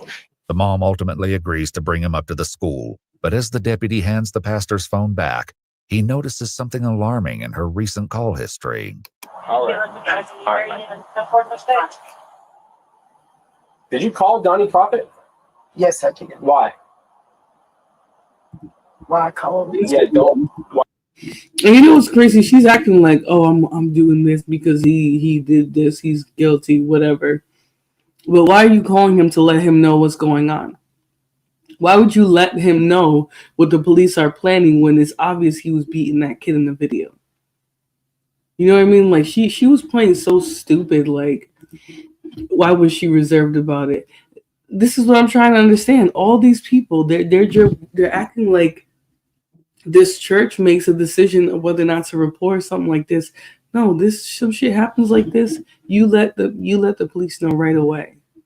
Hey, my son came back from school. He says he got hit. You're just gonna ignore your child, ignore the welts and whatever he got on his body, on his face, and be reserved about it because it happened at your church school. So I'm saying, like, these kids don't need to be going to no church schools because it's very blurry and people become very stupid behind the wrong leadership. She's probably guilty of some BS too. I'm wondering because why would you be reporting him in the one hand and also calling him and letting him know what the police are up to on the other hand? Like, you saw the video, it disturbed you. Your staff saw the video, it disturbed them. He was obviously hurting the child. So why would you be calling him? Why'd you call? Did you talk to him on the phone? No. Don't call him back. Don't call him. If he calls you back, don't tell him we're here. Don't tell him he's under investigation. Don't ask him about what happened. Do not call him, please. These are very serious charges. Yeah, we want to get our ducks in a row before we talk to him, before he has a has time to put a story together in his head about what happened. Or leave town. Yeah. Realizing that the school's other top official, Dr. Vi, has disappeared from view, the deputies track her down to make sure she's not also trying to reach out to Dante. Ma'am? Just go ahead. Oh, okay. No, she called him twice. And I saw that it wasn't a missed call either. It was an answer because I saw the seconds next to it. Did you? Yeah. She probably called him and warned him. Right. Have you tried to call Donnie? Apostle did. I know. Did you? Yeah. Did she talk to him? No, he didn't answer. Okay, good. Yeah, we can't have people calling him. Pardon? So we can't have people calling him. You don't want people calling him? No. He's got a history of running. While the officer mentions about Dante's history of running, we haven't been able to confirm the basis of this statement from the records we have access to. Before police can think about tracking Dante down, however, they need the full story. The 5th grade victim arrives, giving them their first chance to hear about the incident firsthand. So what happened today, man? What happened between you and Mr. Prophet? The boy begins with a story that matches what Dr. Vi said earlier. He was pulled from class along with a few other 5th grade boys. Soon enough, however, the other boys were sent away and he was left alone in the room with the principal. I didn't want to be in the room at that time. So I couldn't even excuse myself because he wouldn't even let me go through the door. Did he ever throw you on the ground? He did hit me on the ground. He did hit you? And I don't think like that. Where did he hit you? My bad. Well, my bad. My silly behind dropped this camera. So sorry, guys. Let me just get you guys back at a normal angle. So sorry about that. All right, so I'm gonna rewind a little bit because I was trying to listen. I couldn't even excuse myself because he wouldn't even let me go through the door. Did he ever throw you on the ground? He did hit me on the ground. He did hit you? And I don't think like that. Where did he hit you? Well, the thing that hurts the most is the side of my hip. Can I see your hip? Yeah, right here. Like it's right here. Here, show me it. You're okay. You're outside. I got you. I'm right here. Go ahead. Right there. Here, show me. He wants you to see. He wants to see. It was like a line, a big line bump.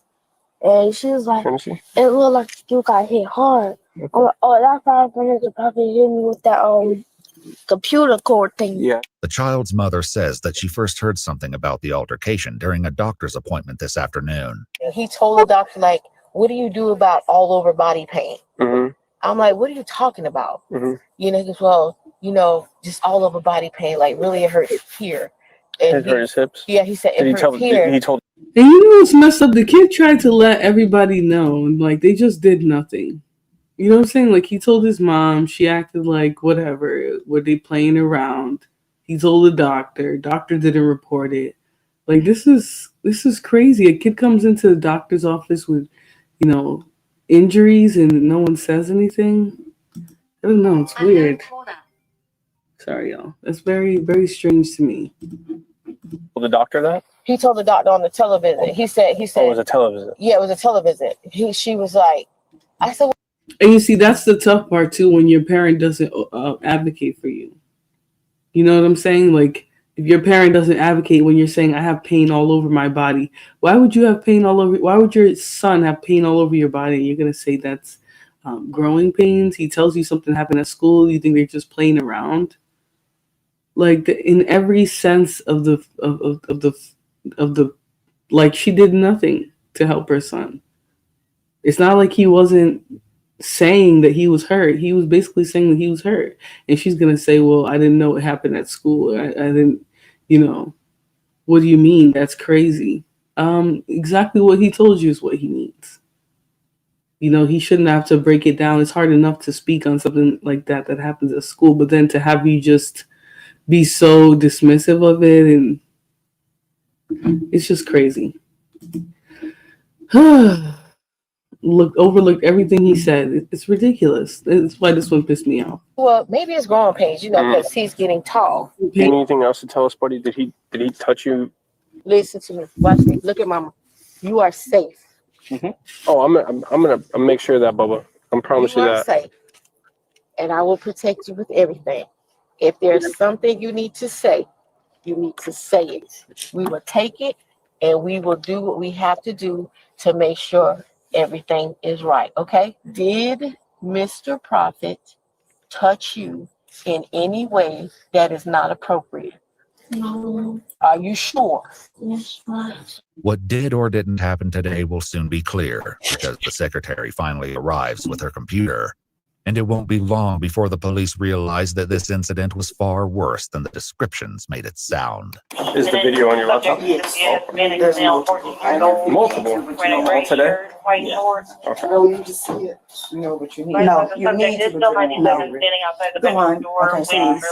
The video begins with Dante sitting across from the boy, who has his head down on the desk. The principal gets up and walks over to the boy and begins prodding him, perhaps in an attempt to get.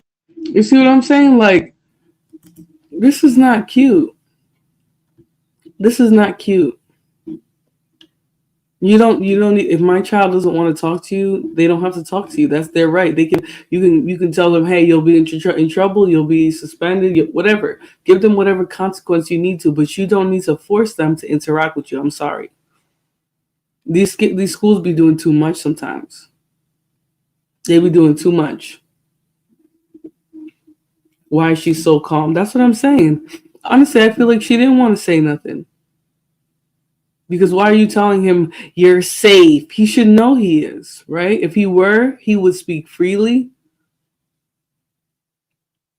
You know what I'm saying? Like, he would speak freely. He wouldn't be worried about telling what happened. Yeah. Probably already had a hunch. Yeah, she probably believed so, but she just didn't want to believe it because it was, a school, her church, whatever. It's something that she believed was a good organization. Get his attention, but it isn't long before these antagonizing taunts spiral into something much more chaotic, and the situation soon escalates from chair wrestling into a full-fledged struggle for control. The child is clearly desperate to escape the principal's grasp, but Dante is equally determined to keep the boy under his power. In an almost unbelievable scene, Dante wrestles the boy to the floor and straddles him. But even after getting the boy under his control, Dante continues to behave in a way that alarms the deputy. Why is he patting him like that? Why is he what? Patting him like that? He's rubbing his lower back. You see how weird that is? So he got the kid over there. He's straddling him for some reason. I don't know what he's doing. But this does not need to be happening in no school. First of all, he don't need to put his hands on nobody. But to be on top of him like that and holding him down and he's trying to get away and he's forcing him there, nobody's interacting and saying, hey, we need to speak up for this child. We need to stop what's going on. Makes sense for his other charges. Chokehold. Broke out the chokehold. He's trying to get him a chokehold. Put him in. You should probably watch this. That's crazy. Sorry. I said you probably should watch this. Yes, you should. See what kind of guy you got working around the kids. Remarkably, the altercation is interrupted several times over the course of the video. You have to see where he himself is being aggressive. The kid didn't have a chance. He's wrestling. Man. Or text me your notes with her info. Now, who's this kid? That's one of her kids. And where did she go in for? No idea. Mm-hmm. Did she say I don't even know. He probably told her. At one point, the boy sees an opportunity to escape that he can't pass up, leading to one of the video's most shocking moments. Look at that, look at that, look at that. Oh, there it is. He tried to leave and he just threw him on the ground. And now this is what I'm saying right here. The kid is actively trying to get away from you. You do not put your hands on that kid and try to make them stay. No. That kid is not a danger to nobody. Other kids would have been squaring up with him right now. Other kids would have been put in pause, but he knew that it was a child and he can overpower him. This is ridiculous. It's ridiculous. And what bothers me is that he said multiple people interrupted, but didn't stop it. Didn't report it, didn't call the police, nothing. They're just letting this shit go on in the school building. Back that up a moment. I mean, it's Back that up a moment. false imprisonment. But although the visuals from the video are hard to watch, they aren't compelling for everyone in the room. So you don't think he was playing with me?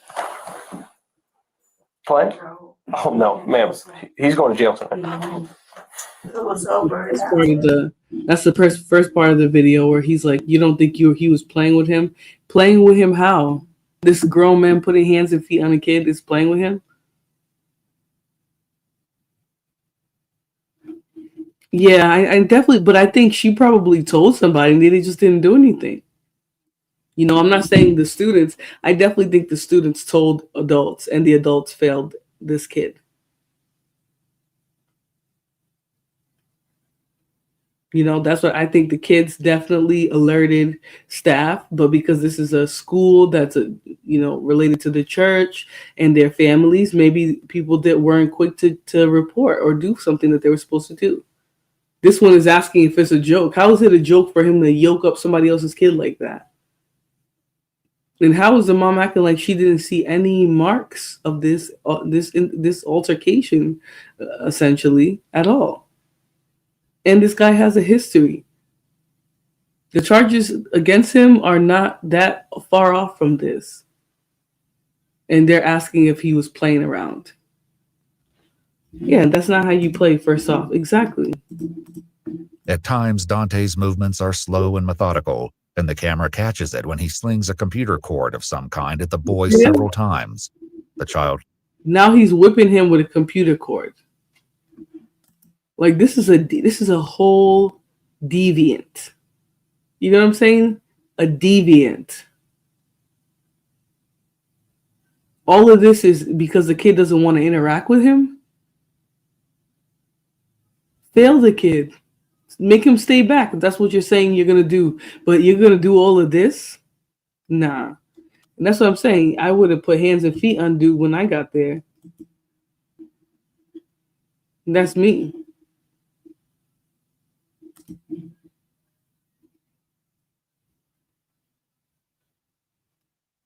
Exactly. Carly, I wonder if this wasn't caught on film, if he would even be put out of that school. You know what I'm saying? Because everyone is still trying to act like, well, you know, he was falsely accused one time. I think he's evil. I think he's evil as well. You're not wrong at all. I don't need any other information. I'm putting hands, feet. Later said that it was this cord that caused a visible mark on his face. I think we got it. But for as much as the deputies have already seen, the video doesn't end there, and the horror of the ongoing bullying leaves the women nearly speechless.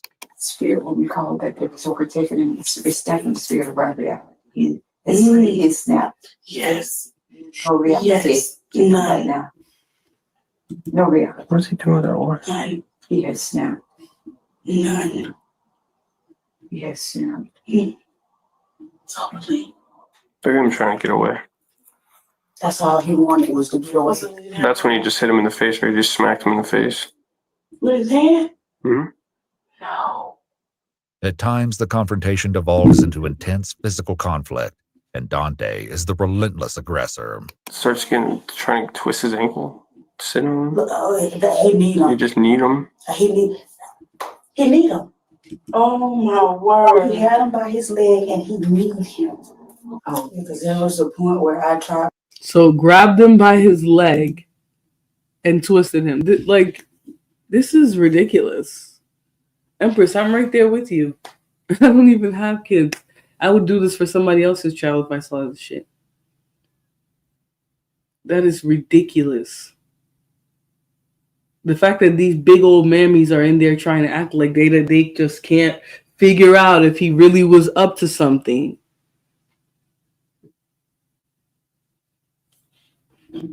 I agree. They're too desperate for men. They attract abusers and they allow abusers to operate. They will be those people. We believe in you. They had to see clear video before they could believe it. Right. It doesn't matter that the kid reported it, that he has welts on his face, that kids walked in and saw it happening, probably reported it as well. It doesn't matter. Why would we want kids to be in that school? Like, I don't understand how those people have any of their kids at Destiny Academy. This is Florida, obviously. I don't understand that. That would be one place I would not have my child, is a school like that. I had to walk in and I couldn't even get in. Oh, he locked you from coming in? Because he was sitting in front of the door. Yeah, yes, mistake. But even with the women clearly horrified by what unfolded today at their school, the deputy remains suspicious of Destiny's founder. I don't know what she's trying to hide. No. But she seems like she has something going on with Donnie about. What? Well, because she's his pastor, you know. Well, so Donnie don't got a good past. I'll tell you that much. And he shouldn't be around kids. I think she's in disbelief because honestly, I think that's what it is. She called you guys before she seen the video. I got you. Well, I'm gonna be honest with you. Knowing his past, I'm not shocked. Okay. Yeah. And he shouldn't be around kids at all because he's got a nasty little past.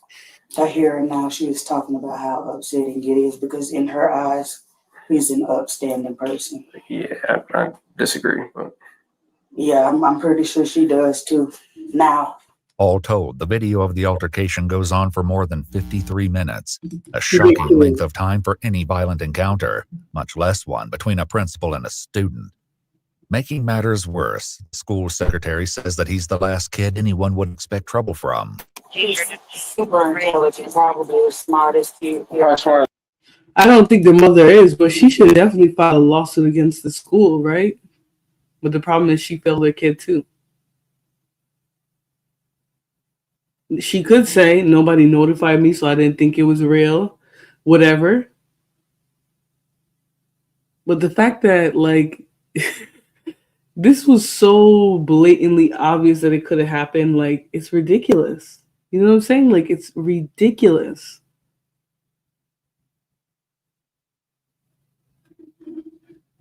The fact that the officers had to be the ones that come in and see, like, this is some crazy shit. Y'all are okay with this dude being around you children? This community, y'all love your black communities so much that you would let this nigga be around these kids to a point where he feels comfortable yoking a kid up?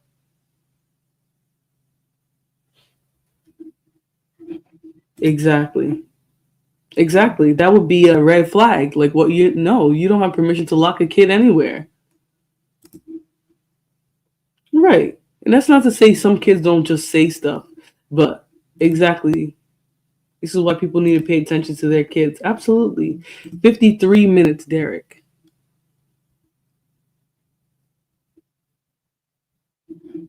I believe they just overlooked it, honestly. The mom failed big time. My son had gum in his hair. We were at the schoolhouse. Yeah. If something happens to your child at school, and they tell you about it, you do something. They're at the doctor and they're saying, like, I feel like I need medicine. I'm in so much pain. This don't make no sense. He was literally reaching out to any lifeline that would listen to him at this point. Yeah, that's what I'm saying.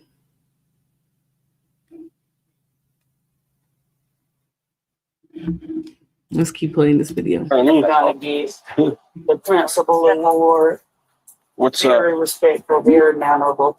As for the other deputy, he lets the school's administrators know that he's seen enough.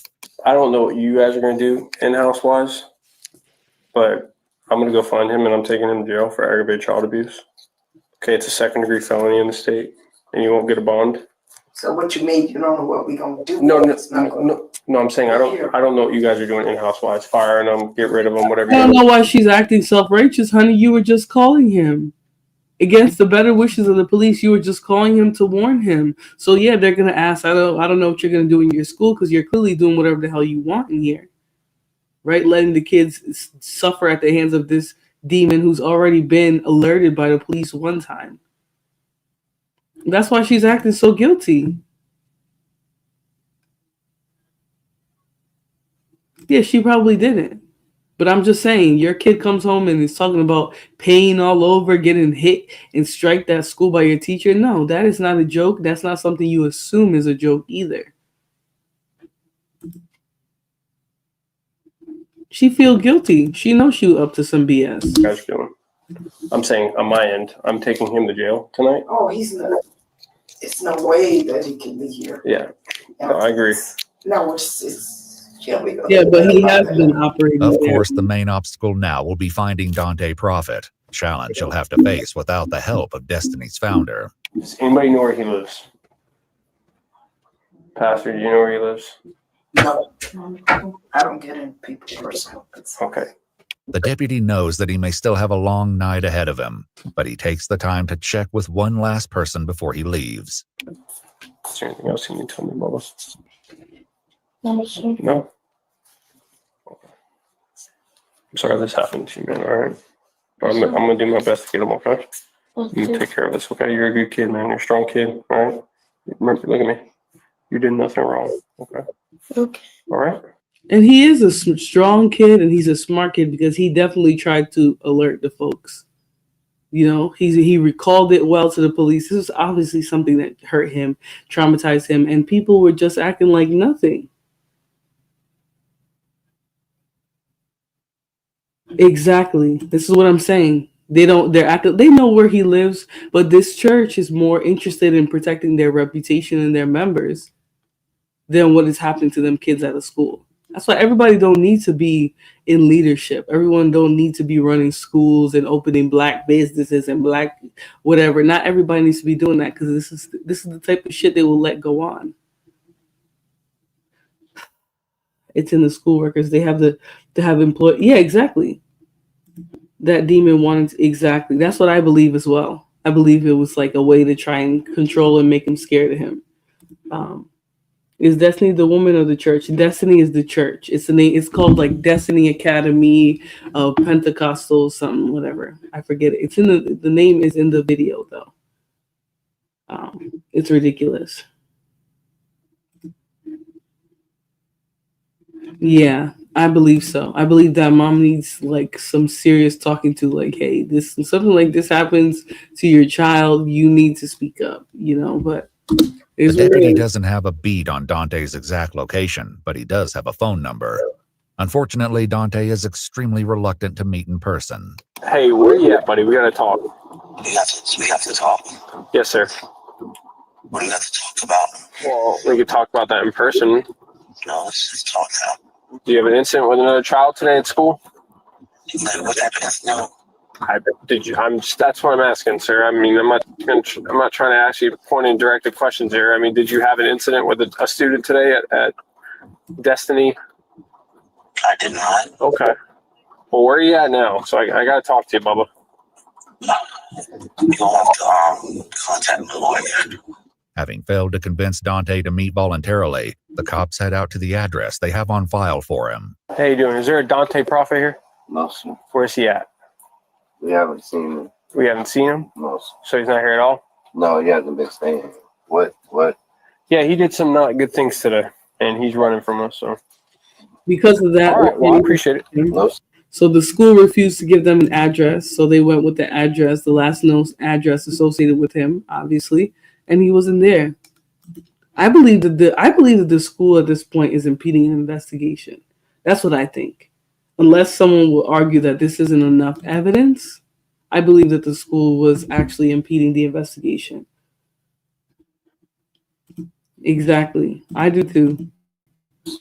Thank you. But if Dante's on the run, it doesn't last.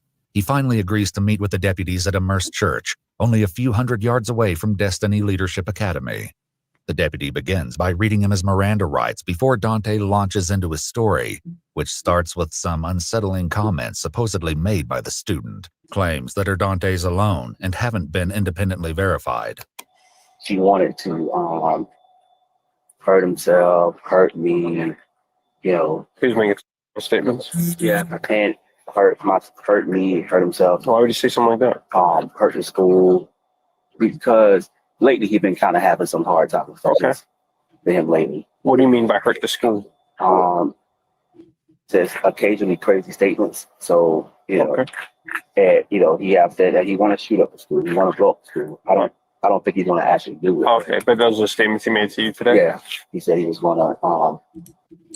So a good kid that's never in trouble just happened to confess to you that he was planning to delete people in the school and do all this stuff. This is ridiculous.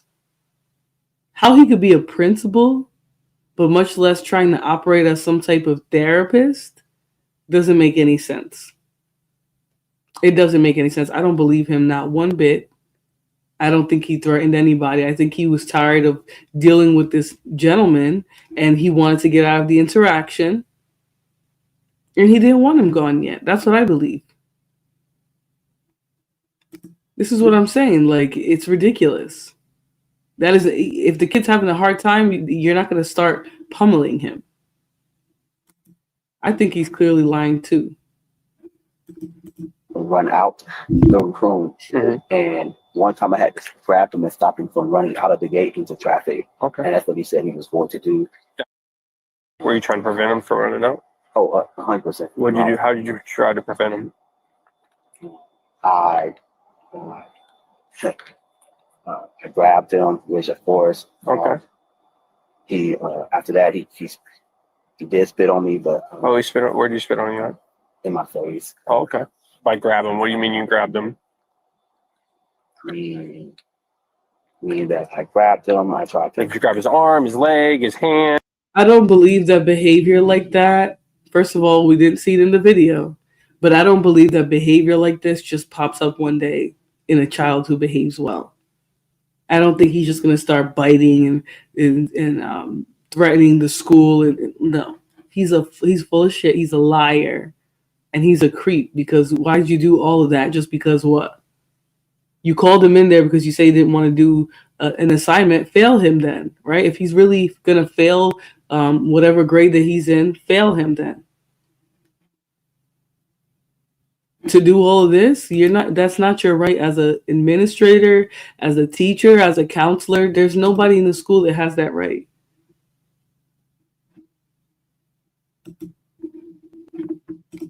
It's ridiculous.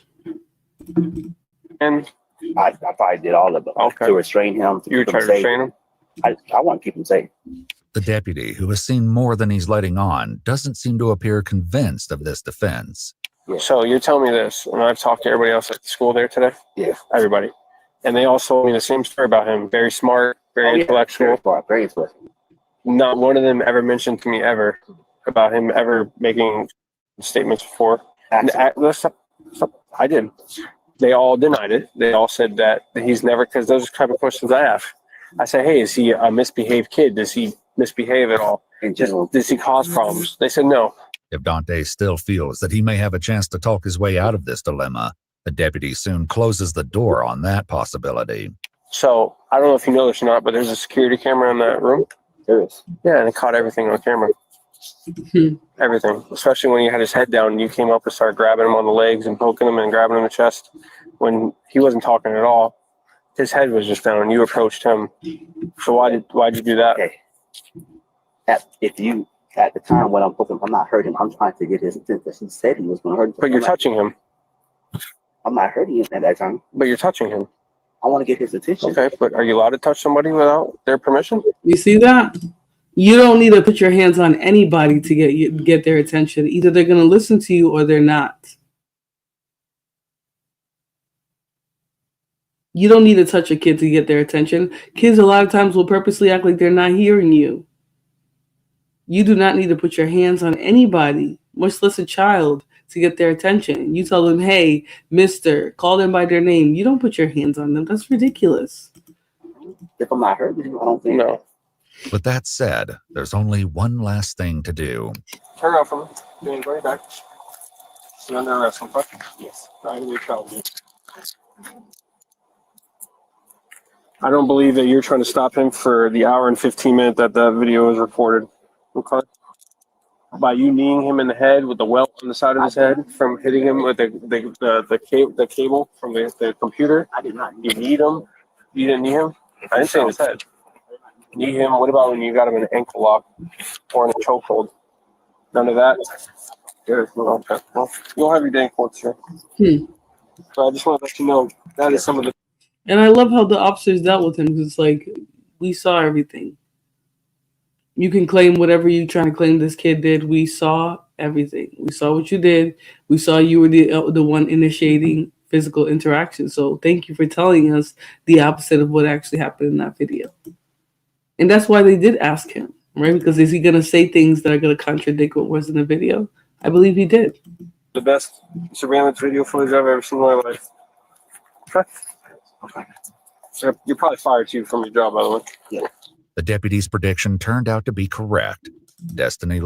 So that's the Destiny Leadership Academy. If you guys are interested in looking up more, I will also try to look up a little bit more as well. I usually try to, put some of this information on my wall just in case people want to know more. But it looks like he was arrested. There's really not a lot of coverage, it looks like, which is kind of crazy because this is a school. Last few articles are from like August. So anyways, let's continue, guys. Leadership Academy told the media that weekend they had terminated Dante. I wish there was sound in that video, but if I saw the video, I feel the same way. Dante Prophet was charged with 1 felony count of cruelty toward a child and 1 count of false imprisonment, the latter of which was later dropped by prosecutors. Today was a tough day. Dante Prophet pled not guilty to the felony charge. Jury selection for his trial is scheduled to begin in February 2025. Iwu also so they did reached out to the school and the school district, but they did not respond. So, they tried to. And, Iwu does a good job of trying to reach out to all the parties involved and get more info. I think that's the best way to do this type of work where you're releasing this type of footage about the public. I think I would have taken a detour on the way to jail. Yeah, me too. Rough him up in the back of the vehicle or take off his seatbelt and drive crazy. I don't know, something about child abusers, just they're the worst types. Florida juries don't play. Yeah, I've heard. You don't need to see it. You did it. Right. He wants to see it like he really don't believe something like that happened to him. You know what you did, sir. Okay. Hold on, guys. All right. So the next one is a rather disturbing case, but this one is more so what I was talking about when I said there's going to be interrogation footage and the 911 call. We're going to listen to all that. Was he guilty? I would say time will tell and the video tells. Will you allow yourself to get out of control like that? You often don't remember everything that you do because he's in a blackout rage or red outrage where all you see is red. Listen, I don't want to give him an out, For me personally, I think that even when people black out, I think if you have a condition where you black out and lose consciousness and things like that, you shouldn't be working around kids in the first place. You know what I'm saying? Especially if it's an emotion-based thing. So I rapidly gathered that a man parked in weird. Oh no, that's a very different case. All right, we've been going through a bunch. February is the trial. Yeah, I forget that they mentioned that in the video. All right, so this next one, a man called 911 and says that he pew-pewed his girlfriend and her 9-year-old because they were threatening him somehow. So let's get into this one. Trigger warning is some disturbing content. That's not what we say going on an hour long and the breaks he was taking before attacking him again. Exactly. This is what I'm saying. It was clearly, from what we saw, he wasn't justified in the least bit. I don't know. I don't know, Natasha. I hope the worst for him. Yeah, me too. All right, let's play the next video. 911 call is going to start with. What is your emergency? I just shot my girlfriend and her son for attacking me. You just shot him? Both of them. Are you sure they're both dead? Damn, I was trying to tell y'all to come and get me. They didn't start hitting me, so I shot. Oh, snap. I put the gun on the floor. Tell them to hurry. Tell them to hurry up. Tyrone, we need you to breathe for us. We're going to get through this. Let's not look at your hands right now. Let's not look at your hands. Tyrone. Following an explosion. And let's just say, all that extra theatrics, it's not going to save you, my dear. Okay? It's not going to save you. Let's continue. Of dispute on October 21st, 2018, Tyrone Johnson made a haunting 911 call to turn himself in after he shot his girlfriend and her 10-year-old son. The circumstances that led up to the shooting, as well as what exactly happened that resulted in 2 heartbreaking deaths, would prove harder to understand than anticipated. However, even as investigators pry the details from their panicked subject, they will soon find that nothing about his story is as it seems. It's over for me, sir. It's not over for you, man, Thank okay? you, actor. I wouldn't say that.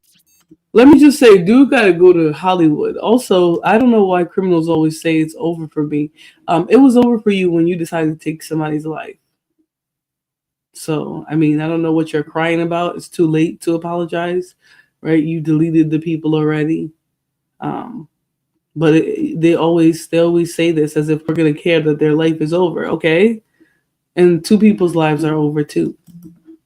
At 6:45 p.m. on October 21st, 2018, the calm Sunday atmosphere is shattered when a 911 call is made from an apartment in East Tampa, Florida.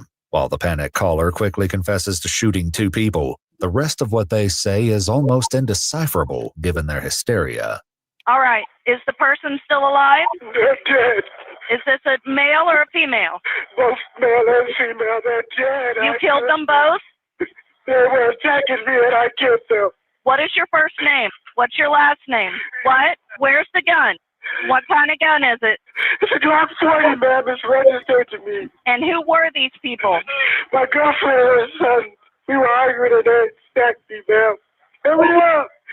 We're on the way, okay? We're on the way. Stay on the line with me. Hurry up! Hurry up! During the frantic 911 call, the caller can be heard calling out to someone else. For now, it's unclear if another person is in the apartment with him. I think he was acting. That's what I'm gonna say. Zito says he believes he's possessed. No, I think he's full of shit. I think he was probably just in shock that he did this and he's going to jail. He obviously realized he wasn't going to be able to get away just by disappearing after he did this, right? He called the police right away and he figured, let me start acting crazy. That's the best I can do. I think that's what happened here. Okay. I was trying to get them on the phone while they was attacking me. What city? Tampa, Florida. Are you sure they're both dead? Sir! Dad, I was trying to call y'all to tell y'all to come and get me while they was jumping on me. Dad. Sir, talk to me, okay? Dad, I gotta talk to the police. I just need you to tell me what room you're in again, okay? Ma'am, I'm standing at the door, ma'am. I would have the police call you, Dad. Are you in the front room? Are you at the front door? I'm standing here when they come in, ma'am. I'm unarmed. I lay the gun on the floor. I put the gun on the floor. Tell them to hurry. Tell them to hurry. We're already almost there. Sounds like they're there. Stay on the line with me, okay? They passed by, ma'am. Hurry up, ma'am. I can't talk to you right now, Dad. You need to just No, not at all, Lana. Not at all. stay on the line with me, okay? The deputies are coming. I'm sitting here with the door open now. All right. Will you talk to EMS if I put them on the line? Yes, ma'am. All right. Stay on the line. Don't hang up. Deputies from the Hillsborough County Sheriff's Office arrive on the scene soon after and find Tyrone Johnson sitting on his porch, screaming and crying while holding a cell phone with blood on his hands. He surrenders without incident and begins screaming, "I'm sorry, I'm sorry, I'm so sorry," as officers handcuff him. As officers place him in a police vehicle, Tyrone struggled to walk, not putting pressure on his right foot. While this detail may seem inconsequential, it will later prove to be a turning point in the ensuing investigation. Once he's brought to the station, Tyrone's panic only increases once officers settle him into an interrogation room, setting the tone for a frustrating and exasperating interview. However, when the eventual truth and the inconceivable motive will finally be revealed, it will leave the detectives reeling. You put your hand in. Would you like a big water or anything like that? No? Okay. In between gasping for breath, Tyrone manages to tell the officers that he's a veteran. Tyrone, we need you to breathe for us, all right? Because if you're hyperventilating, if you can, just breathe in through your nose and out through your mouth. I don't like. I get what you're saying. Like, I think he's acting. Like he's literally sitting there and acting like he's in shock. Come on, guy. I could do that right now. You guys aren't gonna believe that I'm in shock. I don't believe him. He's trying to fake hyperventilate. That's what he's trying. He said he's not acting. I saw this before. King Rooster, you don't know that, man. Shut your mouth.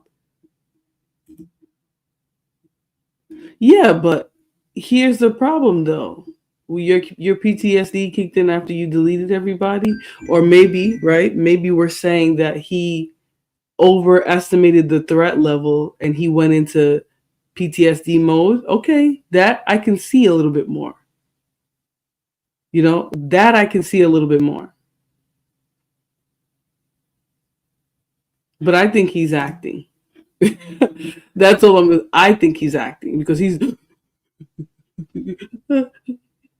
just doesn't give, you know. To me, he's giving like, I'm shocked that I did this. You know what I'm saying? Do with me, right? And he's obviously an upstanding citizen. I mean, this gentleman is a veteran, going through some hard times. Oh, I'm like, wait, what are they saying? Sorry. I can see that he, obviously had a reputation. Maybe he even saw himself as an honorable person, right? That would be why he would be in shock.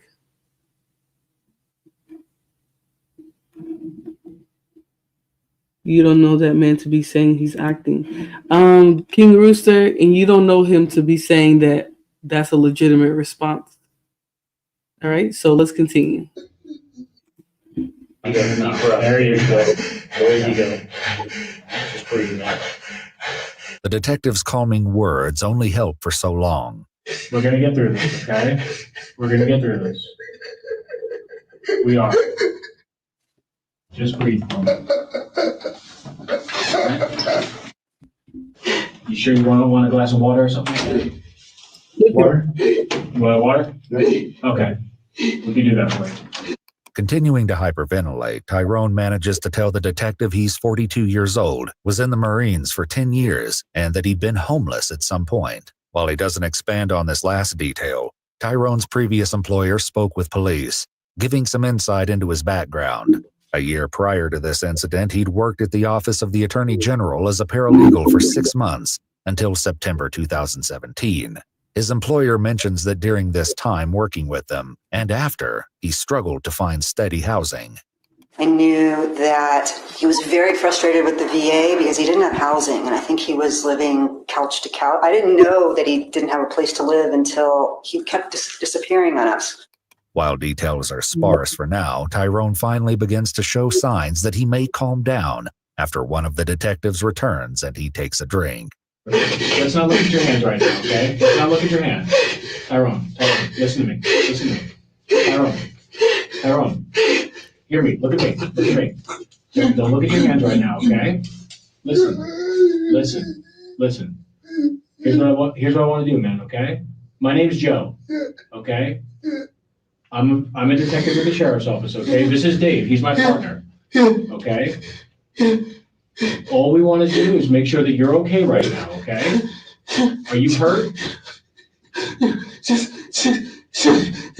was trying to leave. Okay.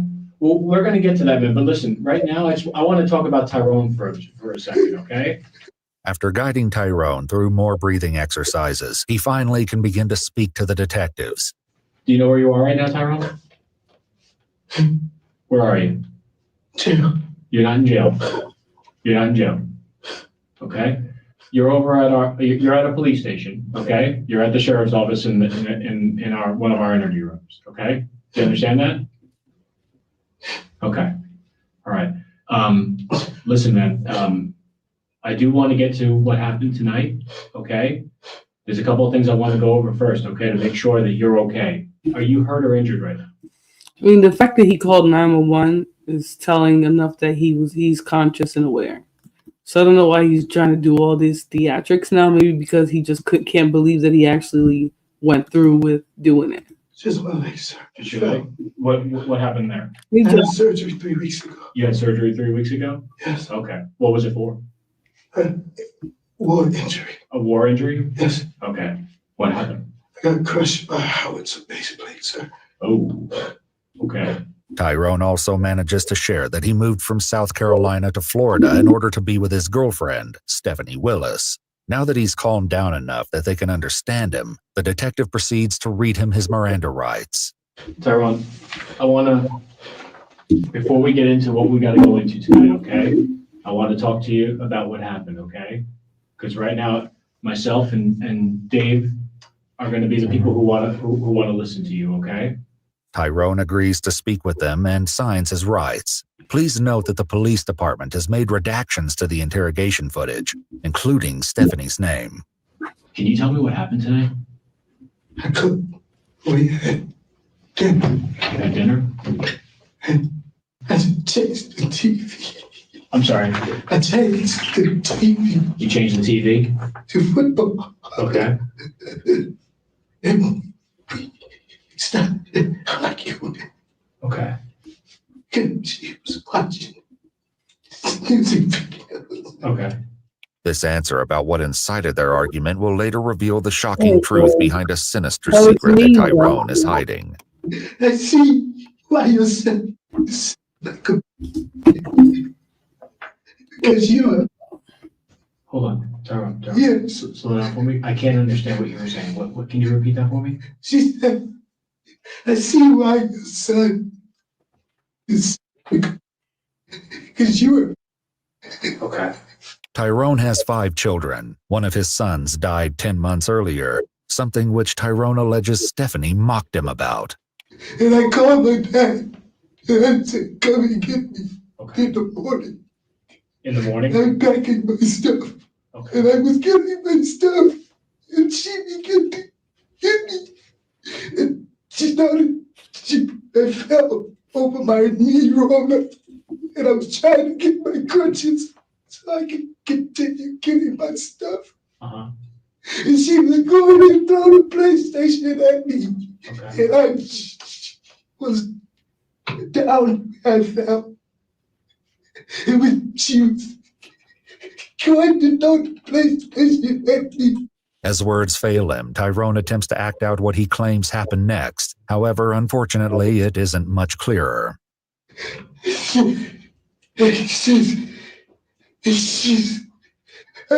trying to. I know you were, Tyrone. I know you were. Given how jumbled and hard to follow Tyrone's story is so far, the detective tries to find something they can verify. What room were you in when this happened? In the master bedroom. The master bedroom? Yeah. Okay. Yeah. What the officers don't know yet is that this seemingly insignificant detail is actually crucial to understanding the truth of what really happened. I don't know. You were down on your knee? I was on my knee. I don't know, Joshua. I think we're sort of trying to just read the interrogation. I think the overly,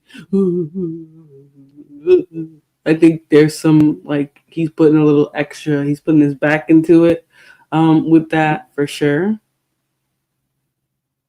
You know, I don't think that he's being completely authentic. Yeah, you know, Lana, that's a really good question. And the reason why, you know, they're saying that he is guilty is because of the investigation. So let's pay attention to more of what he's saying, right? Because they're always going to ask these people what it is that their side of the story, like what happened, to allow that person to put information out there. Once you put a lie out, you can't take it back and make it a truth. Right? So the evidence will tell its own story, though, because the evidence is going to tell the truth for the most part. Trying to get my bag. Knee roller. Your knee roller. Oh, I'm sorry. Like one of those things to help you walk? Yeah. Okay.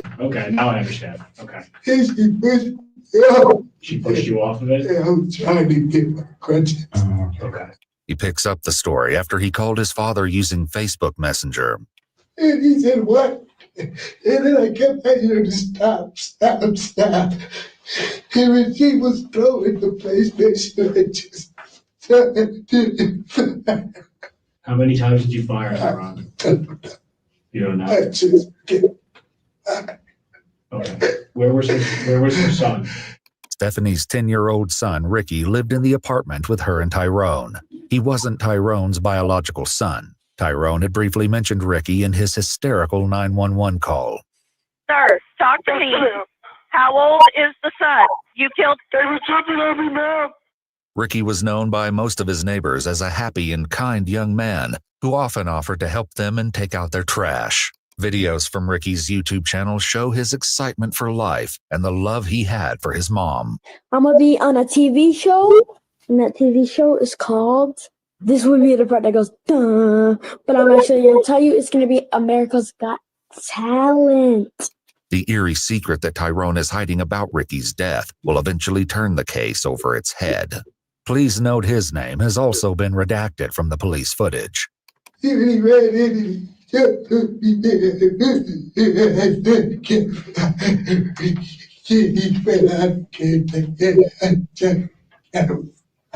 He went out and then came back in.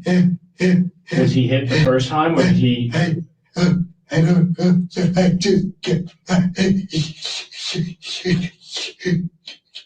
Was he saying anything to you? Oh boy, this guy's too much. I would slap the fucking. Oh my god! What was he saying? The whole like I was like, stop. Tell the truth. It's done already. You did it already. They're gone. Tell the truth now. You know, but obviously he's worried about himself. He even says it like, my life is over. Yeah, your life is over when you ended their life. Right? It's ridiculous. Thank you, Chrissy. Thank you for subscribing. I appreciate that. I hope you're having a good day. He says, bro's playing the... Oh, Lord. That boy didn't have to pass away. I don't care what anyone else says about it. It's unfortunate. Things like this happen because... Yeah, I agree with part of that. You know, I definitely think vets need help. And to hear that he was homeless and things like that, I think he was probably under a lot of stress, but I just don't agree that you should, you know, to be taking that out on your loved ones. Yeah, so here he is, right? He hopes he's somebody. Oh, Lord. Look, even a guilty person can freak out. Generally, he's still guilty, but he's freaking out. Yeah, I agree. I think Raisin Bran that he probably is more so trying to come to terms with the fact that he's going to jail for Red Rum. You know, like he deleted his partner and her child, and he's going to jail. Now, whether if he had a PTSD, like panic attack or something, I don't know. You know, veterans write the playbook for PTSD, essentially. You know, a lot of the research is of veterans and their re-experiencing, like being brought back to another time. Did something happen that triggered like a combat moment and he just took him out? That could be very true. But I just think he's doing too much right now. Like, I do think he's genuinely spooked, but not for the reasons that we think. You heard? You heard my mommy? Hold on, Tyrone. I'm just trying to understand you. Just calm down. Did he say you hurt my mommy? You're right, that guy. Is that what he said? Yes? Once again, Tyrone falls into unintelligible hysterics. Tyrone, man, I'm sorry, man. I'm sorry.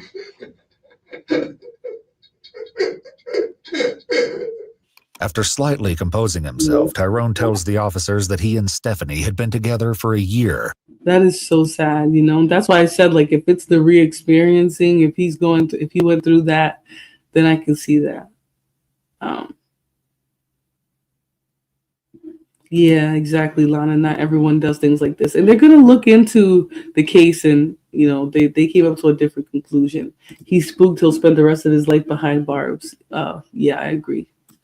I don't think he's coming to grips with the fact that his life is generally over, And I think if you're more worried about that than what you did, then, And he'd recently moved back into the apartment after briefly moving out. What made you move out in the first place? We argued. You had argued. We spent on surgery. You guys get into it a lot before? On arguments? I'm sorry. Yes.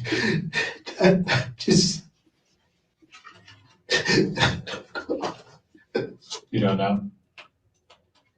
I know this is a lot right now, Tyrone. I do. I'm just trying to understand what happened to that, okay?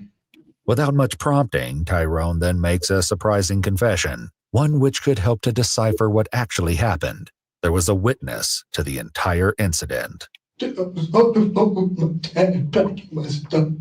you on the phone the entire time with your dad during this? Yes. When the shooting happened and everything? I said, stop.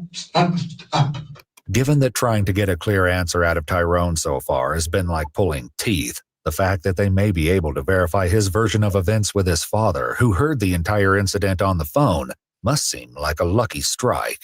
I'm talking to the police, Dad. He had called 911 using the phone in the apartment and used his cell phone to talk to his dad at the same time.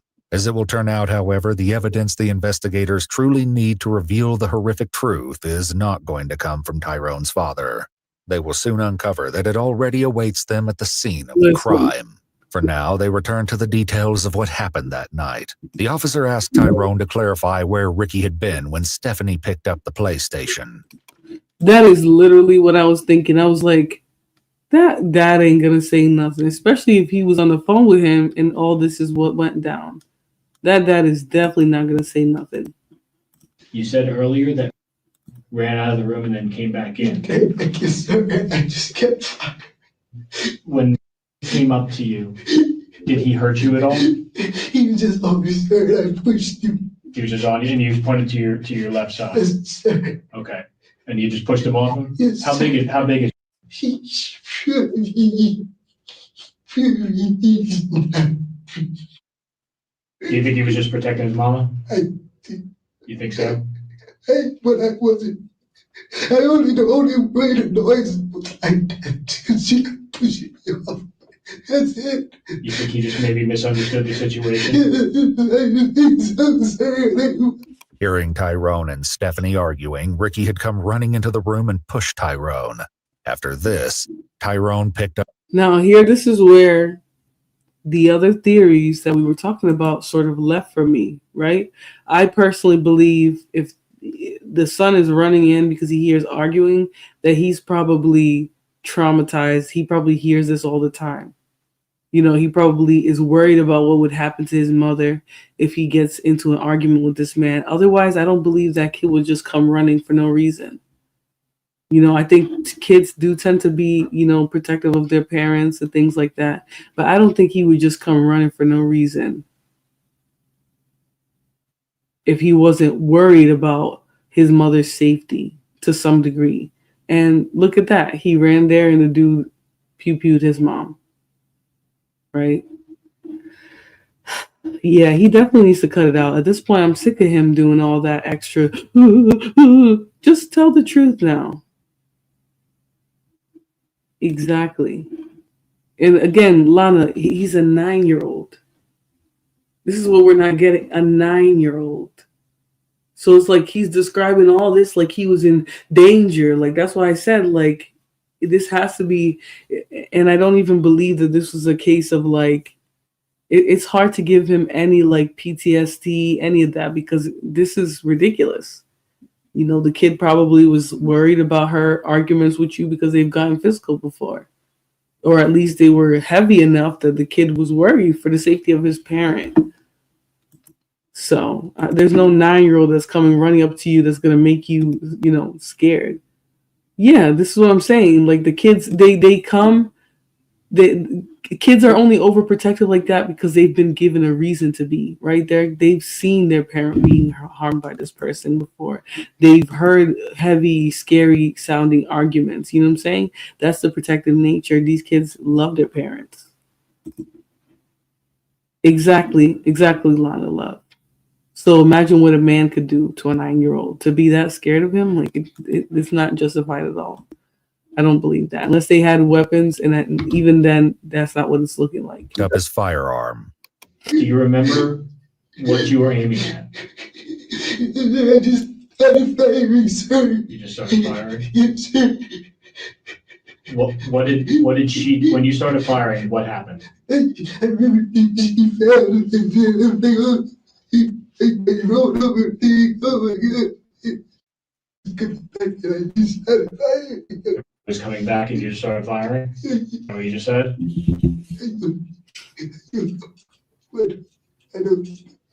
Soon after, Tyrone made his haunting 911 call. In order to gather more details, they changed topics, discussing the firearm. Let me ask you this. How did it get to where it got to today? The gun. Keep it by the bed? Is it locked up? No, sir. You just keep it there? Okay. Do you keep a fully loaded magazine in it? Yes, sir. You do? Okay. Tyrone clarifies that the firearm isn't just near the bed, but he actually keeps it on the floor near his hygiene bag. The firearm in question was recovered from the scene. Just as he claimed in his 911 call, it was found in front of the TV, along with an open folding knife. Tyrone had... Do I remember what city this is? I think they mentioned it in the beginning. I'm sorry. You know, when I have so many videos in each of these, it's hard to remember all the different... I think it was Florida, but I'm not entirely sure, okay? Let's continue, though. Actually mentioned this knife in his 911 call. I put my knife and everything on the floor. You got a knife, too? No, ma'am. It was in my pocket. I just took it out on my arm. Hurry up. Yeah. And when you fell today, you fell near that? It's up. Okay. Did you say anything when you picked it up, or what happened?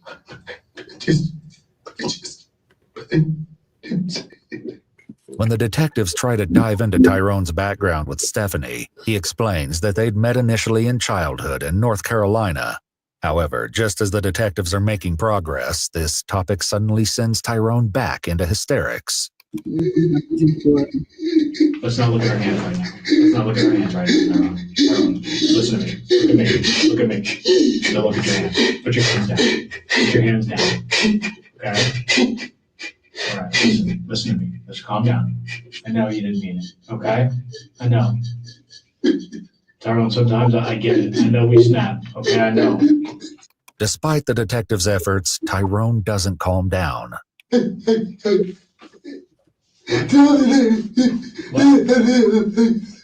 What? After more breathing exercises, the other detective takes a crack at Tyrone. This is really tough for you right now, okay?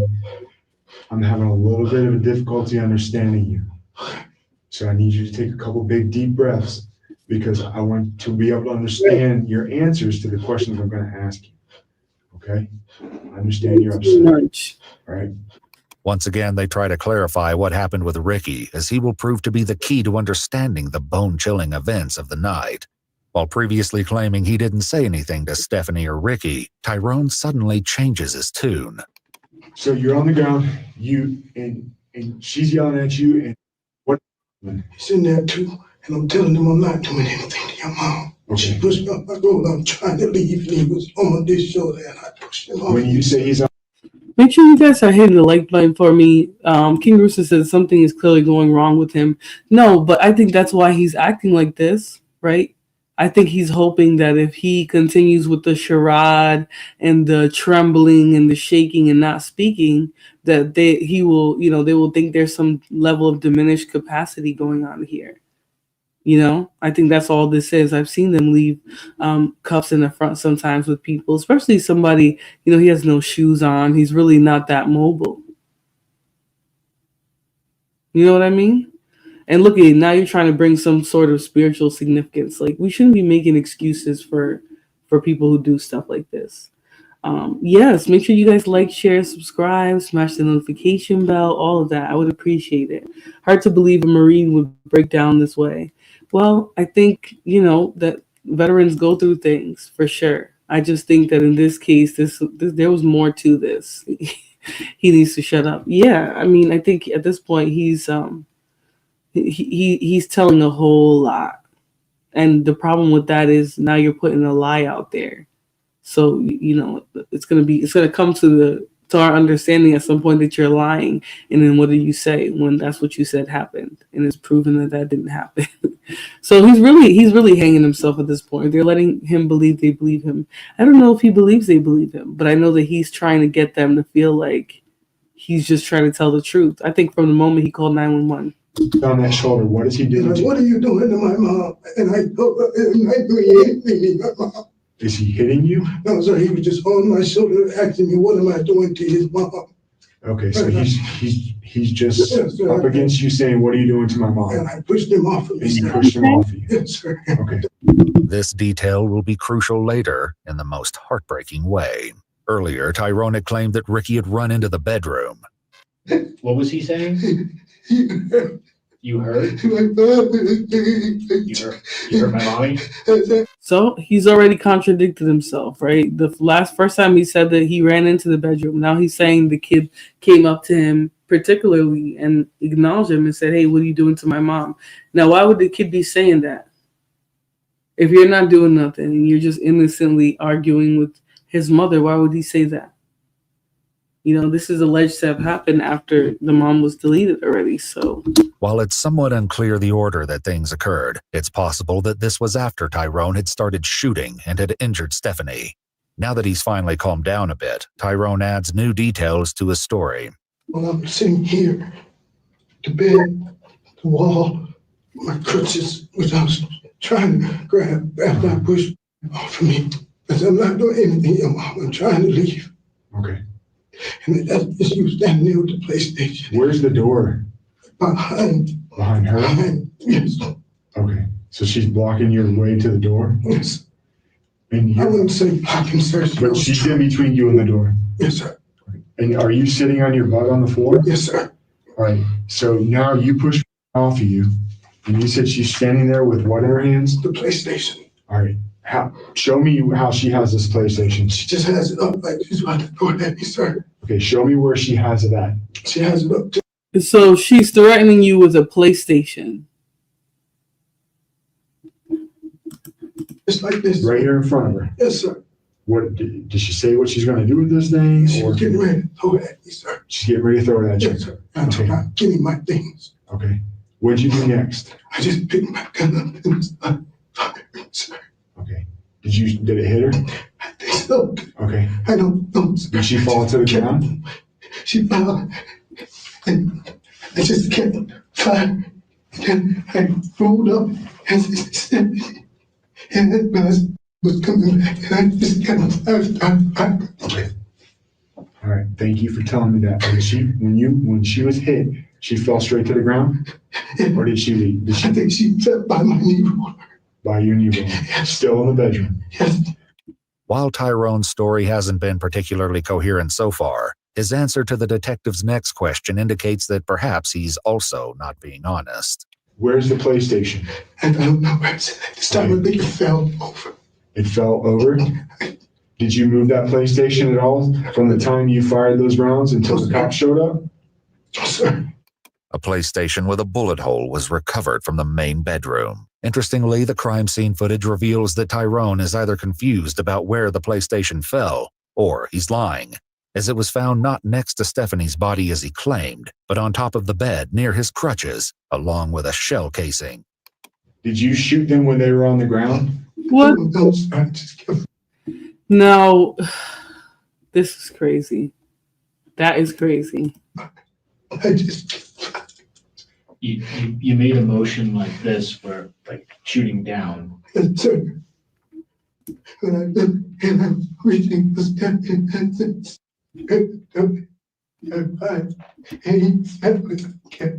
I'm sorry. I'm not buying this. Are you fucking kidding? I don't know what he's taught. Like, the way he's describing this just doesn't even make sense.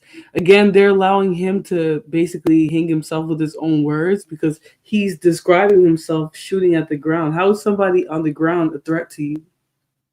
You're standing over the person?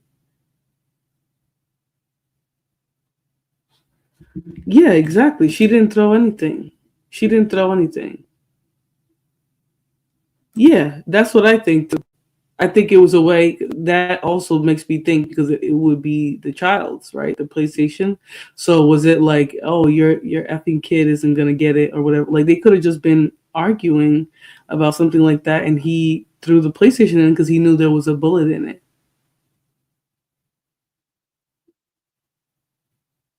It's very suspicious. This man is strange. Are you firing at Stephanie or are you firing?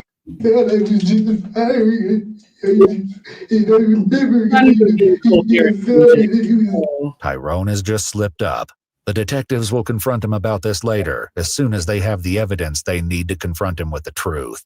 For now, they let it pass, moving on to try and verify his claim that Stephanie was hitting him. Can I look at the back of your head? Sure, sir.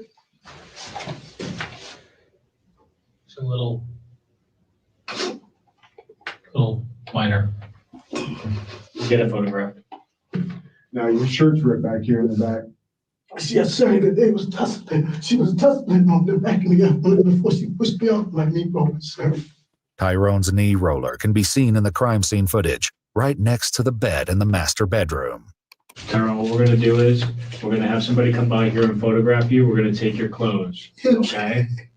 And then we're just gonna have you sit down for a little bit, and we'll be back with you, okay? Do you have any questions or anything you want to say? No? Okay.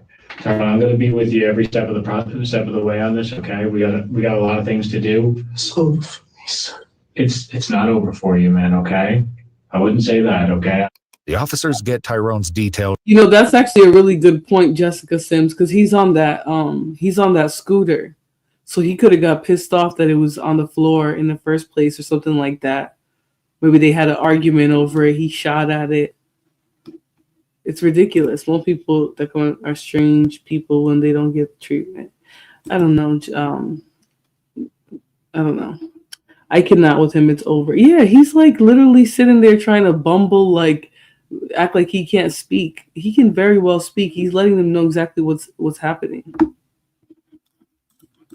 For his phone so they can reach out to his parents to verify his story. They also get the details for Stephanie's phone so that they can contact her family to notify them that she and Ricky have been killed.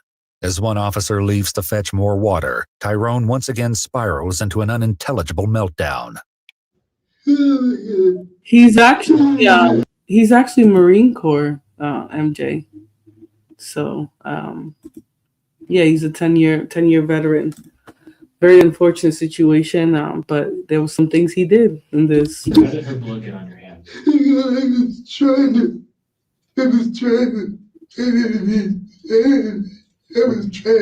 I know. When did you do that? No. The PlayStation fell, and she fell, and I was trying to say.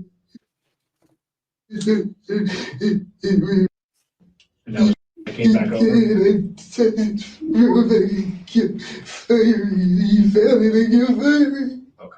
While this hard-to-follow answer doesn't add too much, what Tyrone says next is very telling. What she said, I see what you said. I said, this is over. I know. And I called my dad. Did your dad hear that? They called him right after. And said, she said, my son was. While Tyrone previously claimed that his dad heard the entire incident during a video call, this adjustment in his story dashes the detective's hopes of corroborating if Stephanie ever made this statement. They did speak with his father, and he said that during their video call he saw what he thought to be a hand swatting at the back of Tyrone's neck, and later heard 2 gunshots. However, he didn't hear the beginning or the... Thank you so much for your subscription, Artie. I appreciate it. And the rest of you all that have been popping in, if you could also hit the like button, subscribe, share, enjoy the channel. I try to bring the most interesting and intricate cases to you guys. I do want to get to a point where I can, request my own body cam footage. Although I probably will be looking mainly in Florida. Seems like that's where the gold is. Florida and Ohio, surprisingly. But thank you so much for becoming a new subscriber, Artie. I appreciate you. Welcome. The rest of the altercation. The officer leaves again, this time to get the crime scene crew to collect Tyrone's clothing, abandoning the other officer to listen to Tyrone's hysterical crying alone.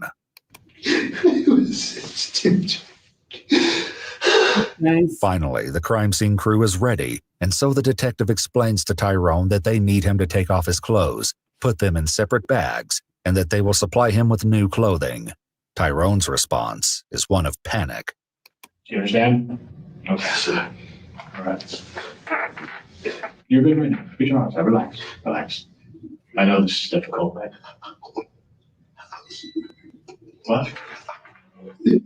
I don't know how this happened, man. As his clothes are being processed into evidence, Tyrone becomes deeply emotional. I'm sorry, son.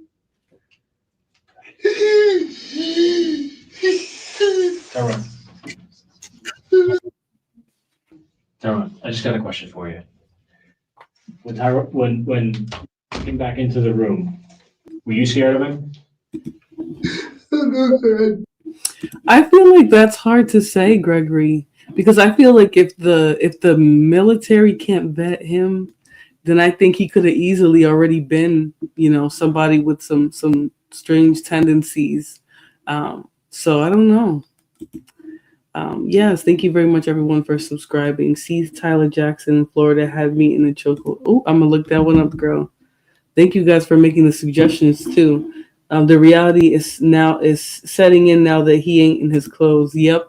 And that's the thing. Like, he keeps trying to make it seem like he's genuinely in shock and out of it.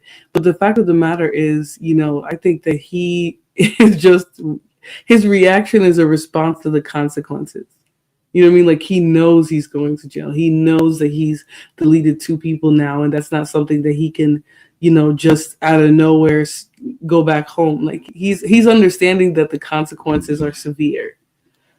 Yeah, exactly, Chrissy. It's so sad. And he's speaking about a child as if he's a grown man with a big grown man body that could have hurt him. That's the sad part. Despite this claim now, during the 911 call, Tyrone has said that both Stephanie and Ricky had attacked him. Shot. Where did his body fall? Right beside his mom, and I just kept firing. Okay. There's a very good reason they are once again inquiring about where Ricky fell after being shot. There are quite a few things about Tyrone's story that just aren't adding up, and this is one of them. For now, they leave him in the interrogation room. Despite being alone, he isn't quiet, and after a few minutes, he can be heard talking to himself. I'm so sorry, son. For much of the time he's alone, Tyrone simply stares down at his hands before he once again begins to cry.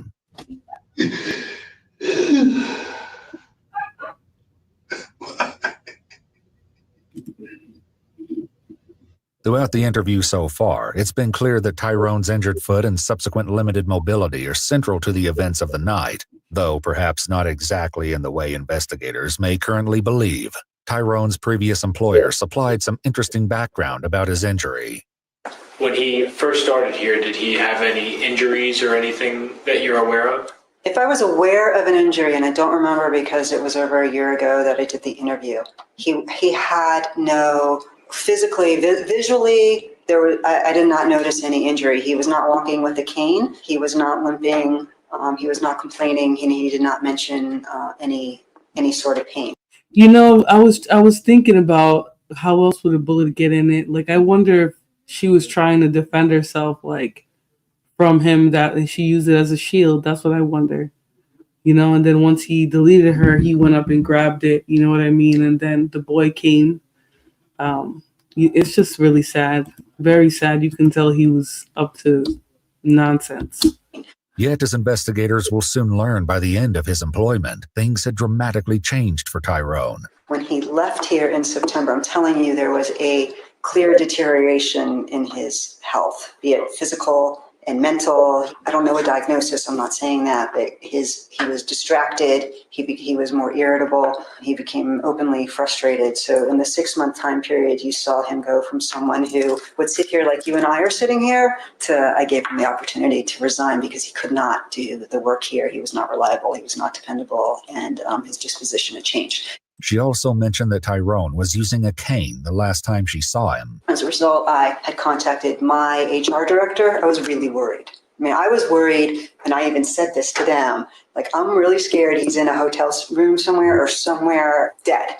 It seems that Tyrone had started on a downward spiral a year ago, but no one could have imagined just how far he would fall, or the fact that he would take 2 lives with him. When the detectives returned to the interrogation room.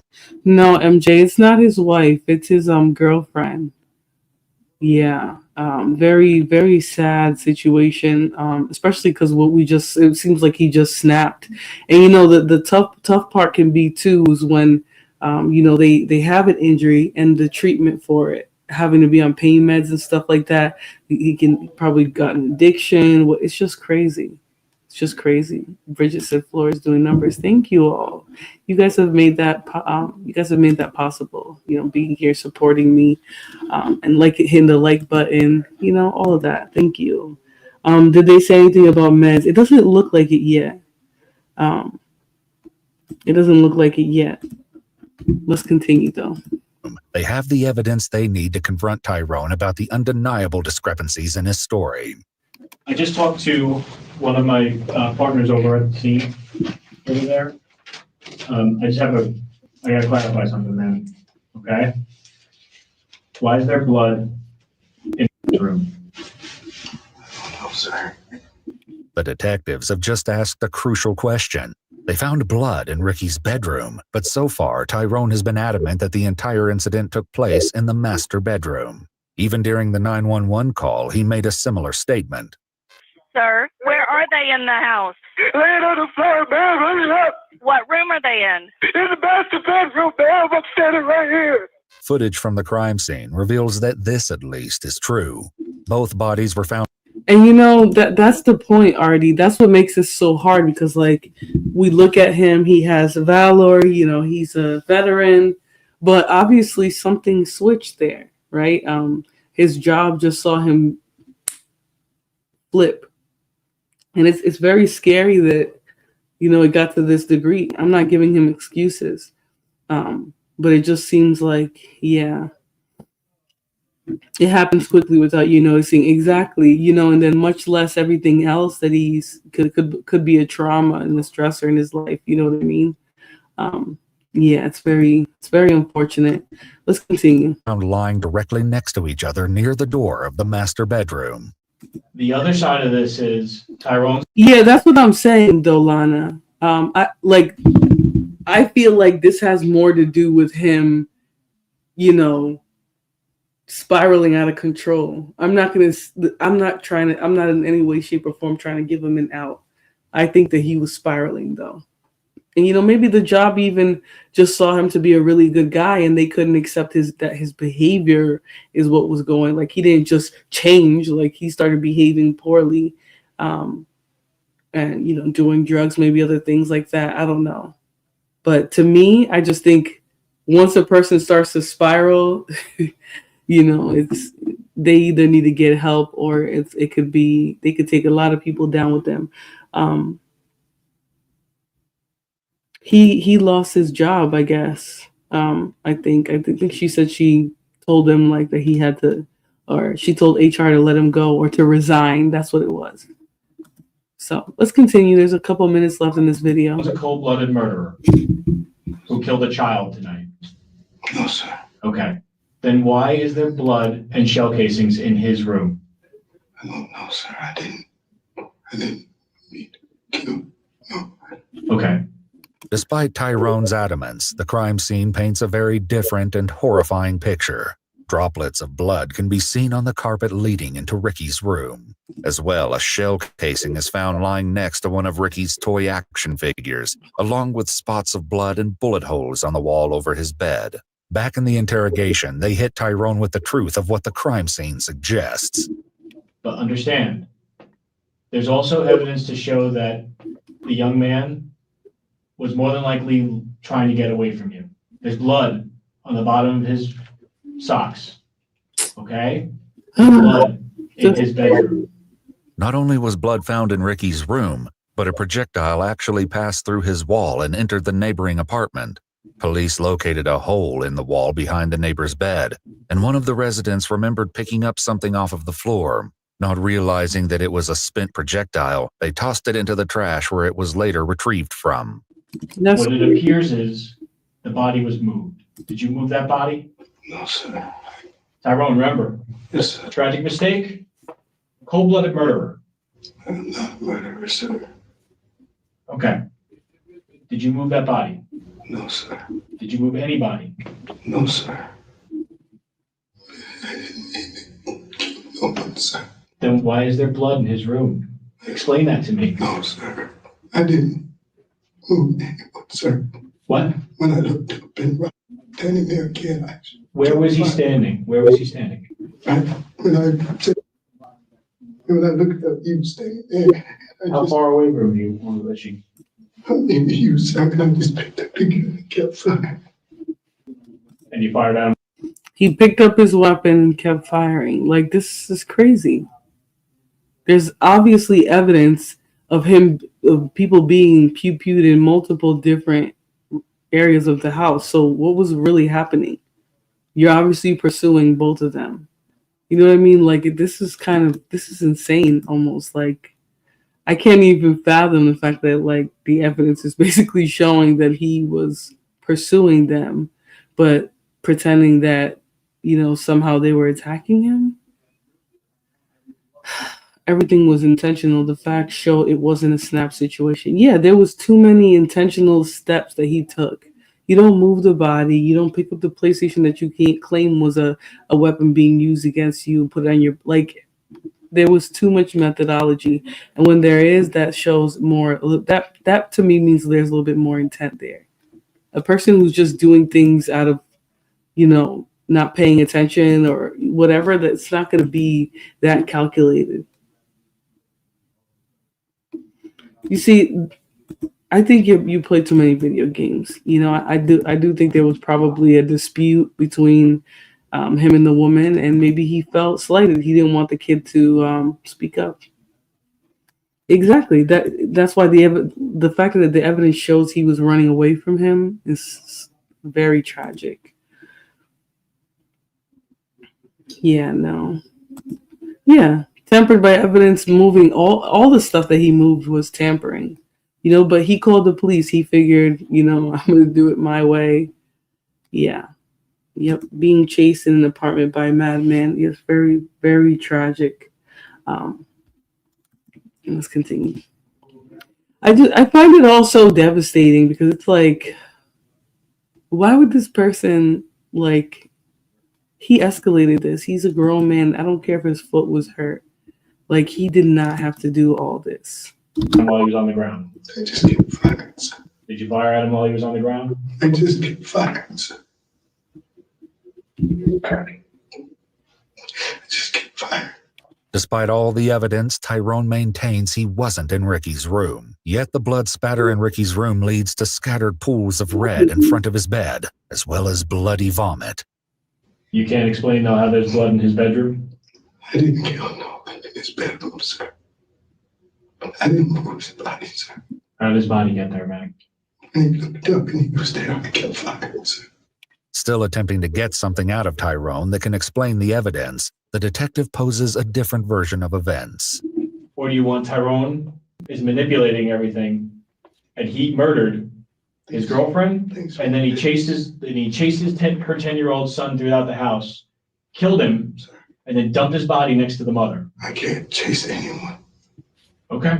Despite this claim in a video taken on October 19th, only 2 days before the shooting, Tyrone can be seen in the background of a clip Ricky filmed, standing just behind his shoulder. Tyrone is wearing the same green shirt from earlier in his interrogation, and significantly, he can be seen standing and walking without any issue at all. Most heartbreaking of all, the evidence... Wait a minute. So this nigga sitting here acting like he's on a wobbly foot, but he's really walking normally everywhere else. This is crazy.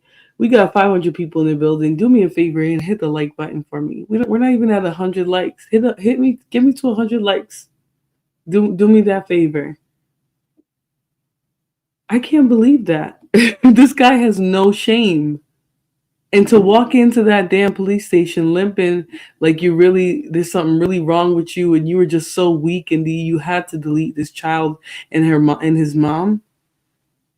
And that lady was small too. Yeah, that's what I'm saying. That's the only alternative. You know what I'm saying? Like, it's one thing if all this didn't come out. All this coming out. So because we're on vertical, you gotta hit. You have to double tap the screen. Double tap the screen, and it'll let you like it. If you're on a computer, you can do the same thing. It's just ridiculous. I was thinking he was playing his injury up. Yeah, he wants to make himself seem like he's defenseless. You know? That's what he really wants to appear defenseless. Ricky's room suggests that the detective is correct. Not only does it appear that Ricky ran into this room to try and escape from Tyrone, but blood was found under his bed as he attempted to hide from him, getting blood on his toys in the process. This revelation also indicates that Tyrone's earlier slip-up hinted at the chilling truth. Did you shoot them when they were on the ground? I don't know, sir. I just You made a motion like this for like shooting down. Yes, sir. It appears that Tyrone may have accidentally revealed that he shot at Ricky while he was on the ground in his bedroom, potentially while he was attempting to hide under his bed. In a heartbreaking clip from one of Ricky's YouTube videos, he can be seen hiding under his bed because of a thunderstorm. Thunder in Florida. Lightning. Oh, snap! Well, there are 2 people dead tonight. Okay? I want to show you a picture.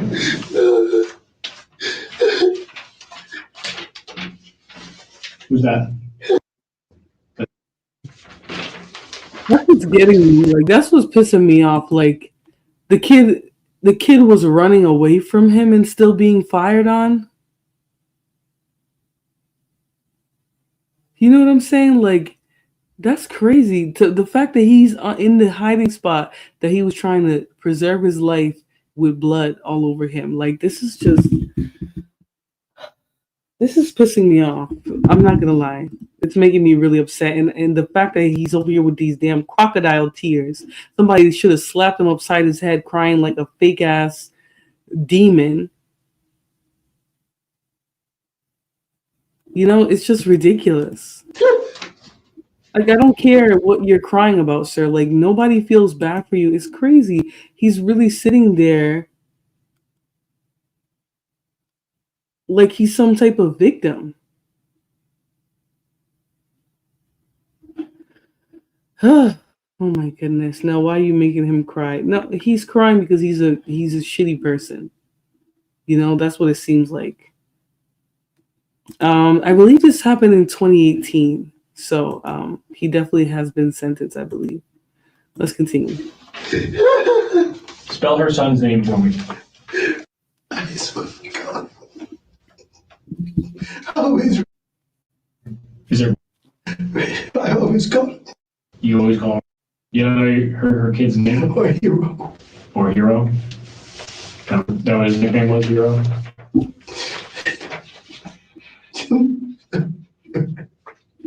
Sounds like I was trying to protect his mama tonight.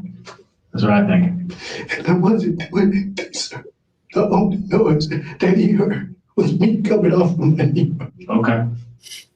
While Tyrone has been unwavering in his conviction that everything took place in the master bedroom, blood was also found in the attached bathroom, including on the outside of the bathtub, the walls, and the toilet. As well, bullet fragments were found on the floor near the bathtub and toilet, indicating even more clearly that Tyrone isn't even remotely telling the truth. Nobody's sitting here saying that you're lying to us. But one thing that we do know is that we have our squad mates at that apartment, and they're telling us something different than what you're telling us. Hold on, just hear me out, okay? Your girlfriend tonight questioned your manhood, and that pissed you off. And then she did the unthinkable. She insulted you by calling you and she had the audacity. Yeah, it's unclear. It's hard because they can't just piece together all the chaos. But he's telling them something completely different. It appears the boy is running away from him and the mom is running away from him. Why else would there be shell casings and smudged blood all over the house? It seems like he was in pursuit of both of them. And this is why I didn't want to entertain too much of the PTSD conversation, because they have an enormous amount of evidence that this is not what he's portraying it to be. It's not even remotely true. That's literally what he said, because it's not.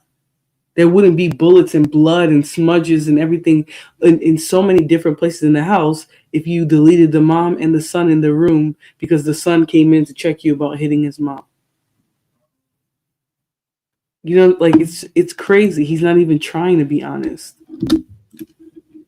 To compare that to what your son did, and that pissed you off, and that made you snap. Okay? I don't know if you don't understand what we're telling you, but something else happened in this room. Something happened in this room.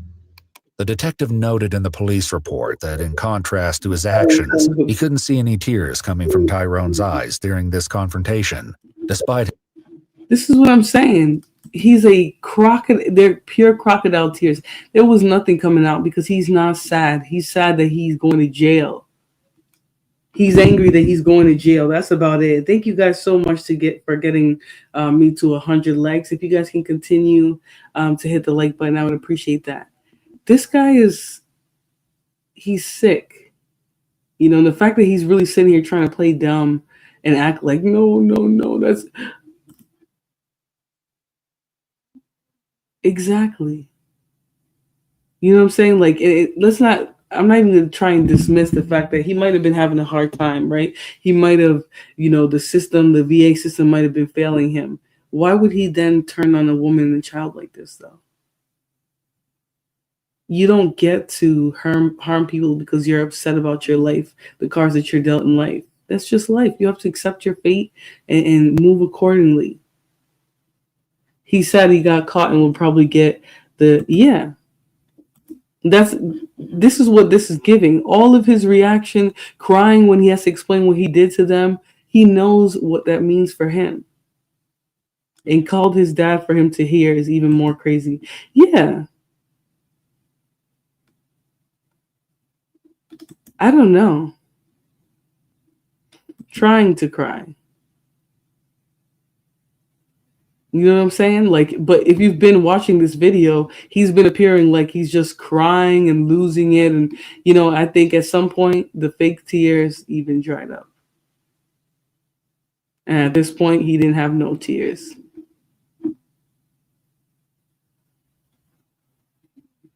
He probably traumatized. Yeah. His attempts to appear like he was crying. He also added that Tyrone was sweating profusely. This development throws all of his earlier panic and hyperventilating into question. I'm going to tell you why I'm going to disagree with you. Because I know that you can't move great, but I know you can move around because you told me you moved from the bedroom to the outside before the cops came. So I know you can move around. Okay? So it's very possible that you could have moved from the master bedroom to because he was scared and he was trying to get away from you.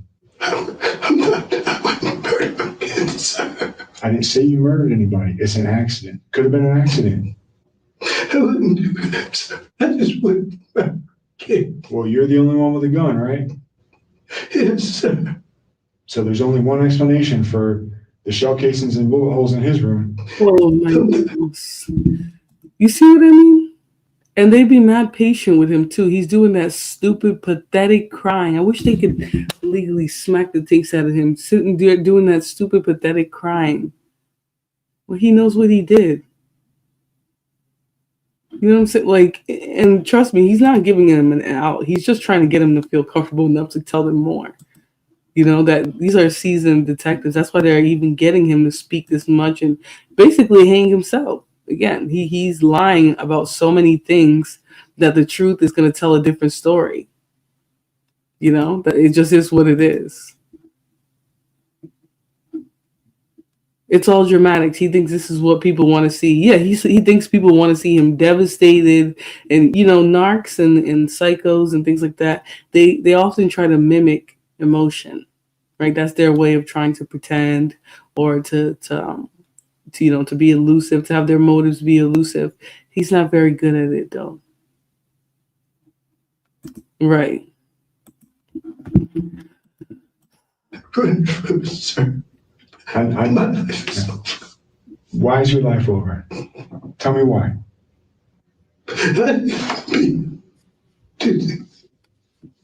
I was just trying to leave.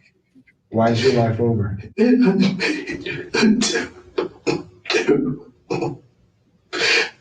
Mistake. You made a terrible, terrible mistake.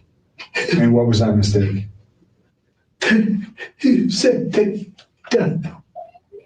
Did I try? Call. This slight admission leads detectives to press Tyrone on why he may have been emphasizing his injured foot. Tyrone, how much time passed from the time that you went outside and called for help? Not even a minute. Not even a minute? No, sir. That's pretty fast. While Tyrone doesn't offer an explanation, investigators found a spent shell casing on the porch where he had waited for the police to arrive. I was just outside the doorway, just to the gate. When you went out to the doorway, to the gate? To the gate right there at the tree, and then I hopped back in because I couldn't see anyone. How did you do that with that injury? On this bench. You hopped? Yes. You did that all in 1 minute? Yes, sir. With this statement from Tyrone, it becomes clear that he has been highlighting the issues with his mobility for a very specific reason. He simply couldn't have chased 10-year-old Ricky through the apartment and shot him, never mind later moving his body into the master bedroom next to Stephanie, if he could barely walk. The question remains, though, is this injury actually so bad that it would prevent Tyrone from committing the crime he's accused of? Or does he just want the investigators to think it is? While he may have been wounded and had surgery 3 weeks earlier, it also seems possible that he may be exaggerating the extent of his injury. Well, your story is everything happened in the master bedroom. I'm asking you. Did everything happen in the master bedroom? Is that what you're sticking to? Sir. Sorry? Yes, sir. Okay. I don't remember. Tyrone, if I can show otherwise, what do you think should happen? My life is over, sir. What do you think should happen? I don't know what you mean, sir. If I can show that what you're telling me doesn't make sense, Yes, sir. what do you think should happen?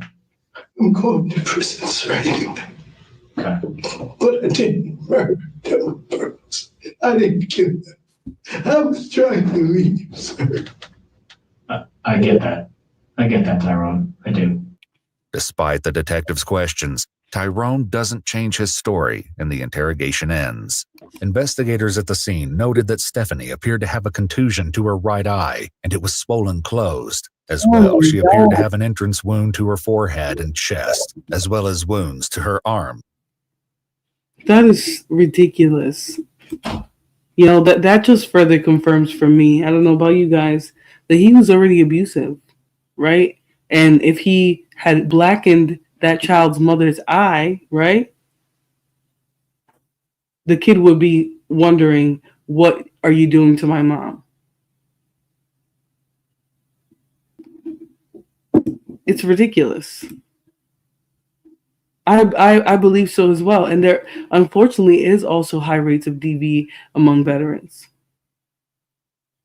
But for her eye to be swollen closed, he didn't just pew her because she was trying to beat him. That's not what happened. This is ridiculous. The neck. There was another gunshot wound inside her mouth, which broke her jaw.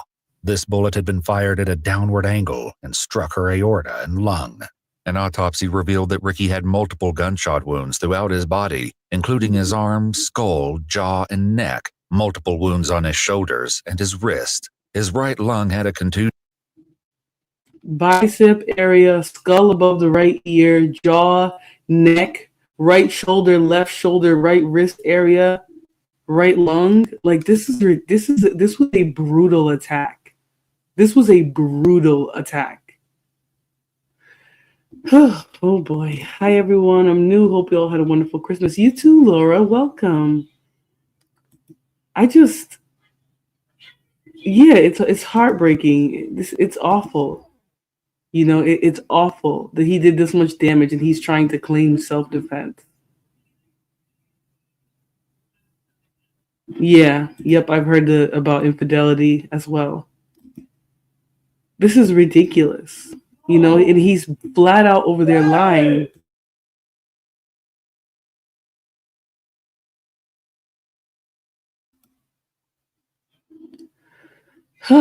I just can't. Let's play. And a projectile was embedded in his right femur. There's evidence that some of the wounds were close range, and horrifically, none of the injuries were inflicted post-mortem. Yeah, step up for me.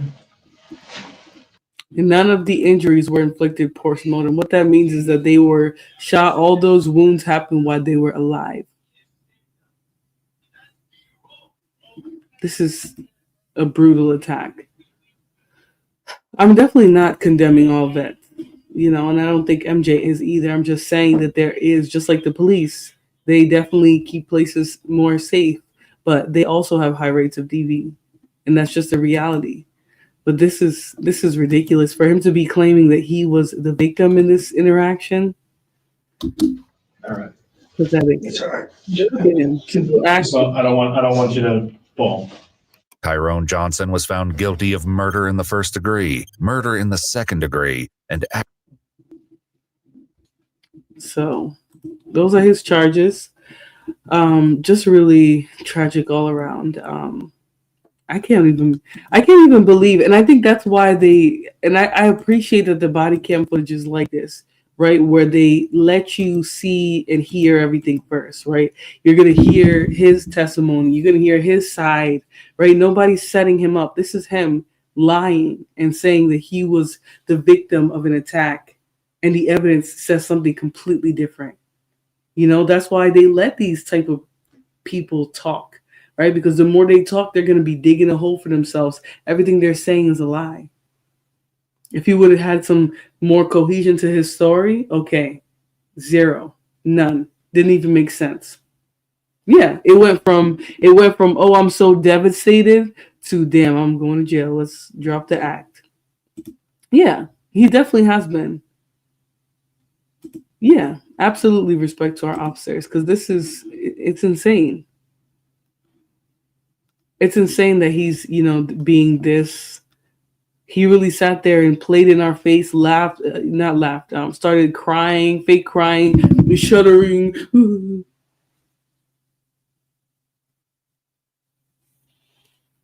Yeah, it's ridiculous. I would never condemn my folks, but military, law enforcement, and strenuous jobs have high levels of DV because of the daily stressors of the careers. Absolutely. And that's just the reality. We have to be real about that too. We can't be dismissive of that just because. All right, so I don't have too much more time because I do want to get going and get to some other stuff for the day.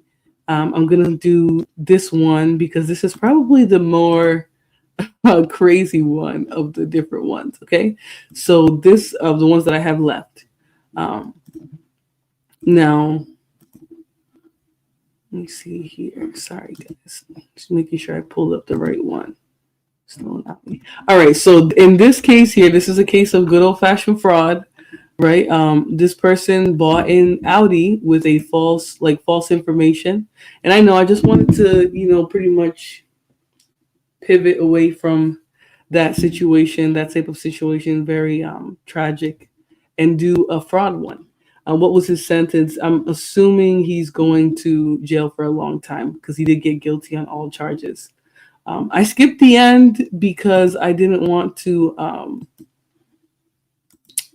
I'm trying to get out of here, but let me see here. Maybe there's some, yeah, because of the language. I've gotten in trouble because of the language before. All right, let me see here. Okay. All right. An aggravated child abuse. Here, we'll see the last couple of minutes just so you guys can get like a feel like you got the whole case. All right. Yes. Thank you so much, Alex, for subscribing. Aggravated child abuse. He was sentenced to death for the murders of Stephanie Ooh. and Ricky. Yep. So he got the death penalty, which I think is a fair. That's a fair sentence for the fact that he came in there, blatantly lied, and then when we actually saw all the evidence, it was a vile deletion. Yeah, Laura, that one really shook me. It really did, especially knowing he had a history already. So, yes, if y'all are catching the playback, I appreciate you guys. But yeah, he definitely got justice in this because you gunned down that lady and her son for no reason. So let's see. Willis. It still remains unclear why Tyrone killed Stephanie and Ricky, and if changing the TV and Stephanie's alleged comments were all just another part of his elaborate lies. Yeah, so apparently I guess he was trying to say that she changed the TV and was just being rude to him. Yeah, he was full of it. Yeah, it was too gruesome. Too gruesome. Like the blood on the toys showing the kid was hiding. He wasn't gonna get away with that, and definitely not a light sentence. That was yeah.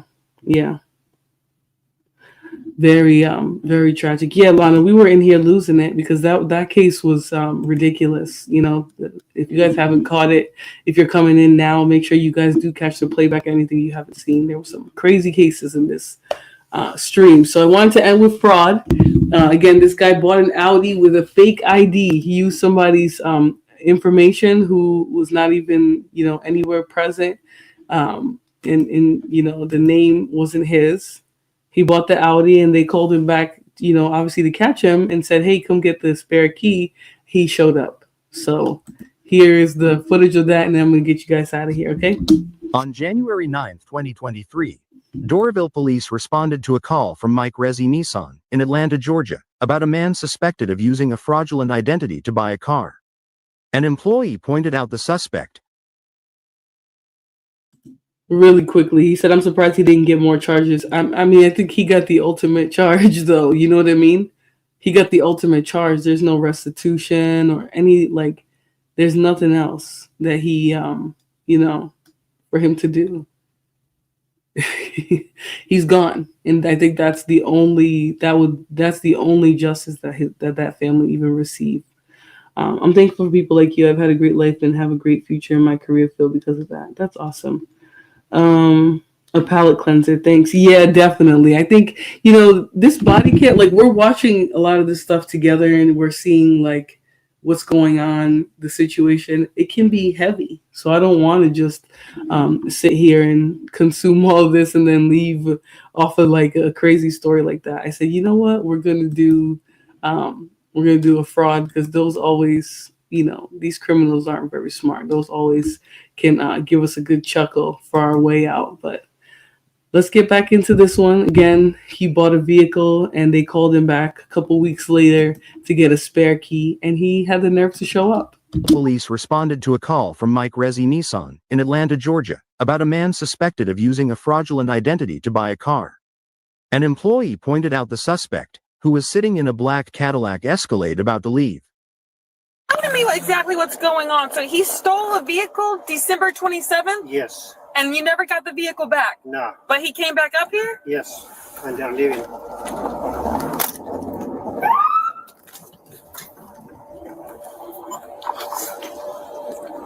$325, 10-7.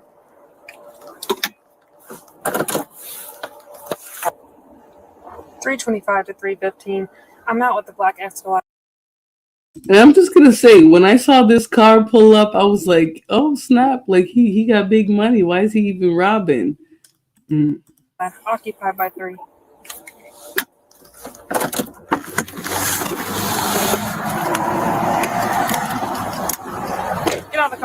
Come here.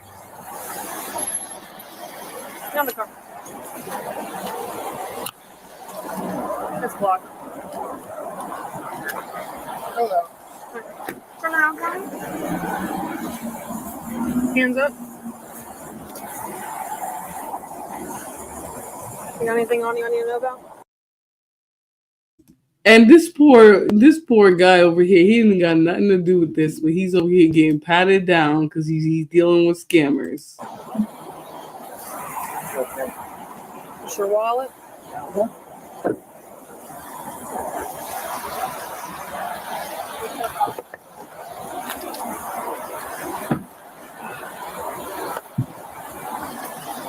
Turn around for me. Put your hands up for me. Okay. Do you have anything? Do these have in your pockets? No. No?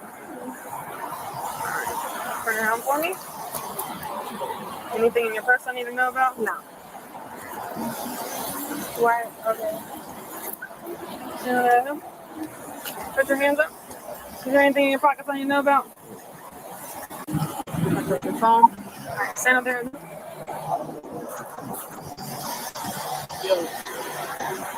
What's going on with him? Bro, they can get out of the car. Get out of the car now.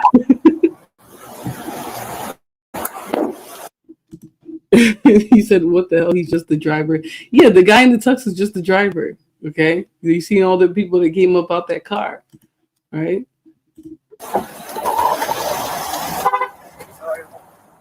The driver, who worked for a limo company, explained he was hired by the suspect to chauffeur him and his friends around Atlanta. Is this your? Now, there's got to be something about that is scammer activities. Okay, he's in a Escalade being chauffeured around Atlanta. Okay, and he had the audacity to come back to this place where he stole a vehicle. You know, like Lana, I cannot. This is scammer activities. Only a scammer would do that. And look at this guy is pissed off. He's like, I can't believe I picked up these Negroes. He's over here rethinking this whole arrangement. He said, no, we ain't gonna pick up no more niggas in Atlanta. I can't. Registered vehicle? This is my company's vehicle. Your company's vehicle? Now, give them a call. Huh? I said, can I give them a call? So my question for you is, how do you know him? He's a client. He's a client? Yeah. So are you giving him, because it's a limousine, right? Because the tag is L? So it's kind of like an Uber situation? Basically. It's a limo situation. So basically like an Uber. They pay us, we take them to where they need to go, and after it's done, we want to drop them off. Listen, there must be a for them to have a whole little organization like that. You know, there must be a demand for that type of flexing in Atlanta. I'm just gonna say that's definitely scammer activities. You know, to hire a driver to drive you around, try to pretend you're wealthy. You know what I mean? Like, definitely scammer activities. Hey, The suspect feigned surprise, insisting he had no idea what was happening, but his anxious pacing and repeated phone calls suggested otherwise. What's going on, man? What just happened? Huh? What just happened? Well, we got a call, that's all. Can you step out for me? Go ahead. She gonna step out on that end over there.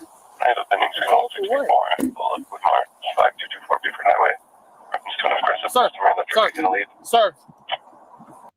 Oh, happy early birthday, young Riaz. I hope you have a good day. I hope you really enjoy it.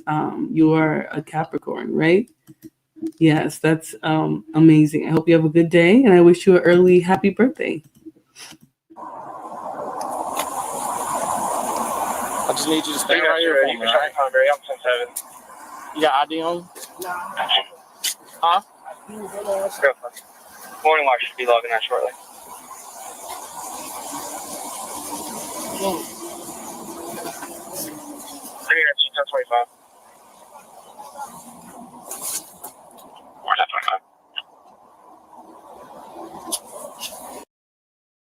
I definitely believe those are scammer activities. You know what I mean? To be driving people around. Like, they all got regular outfits on. They're not going nowhere, you know, in my opinion. So why are they being chauffeured around in an Escalade? You know, it's giving scammer activities for sure. 203, 1041. Wait, what's 203.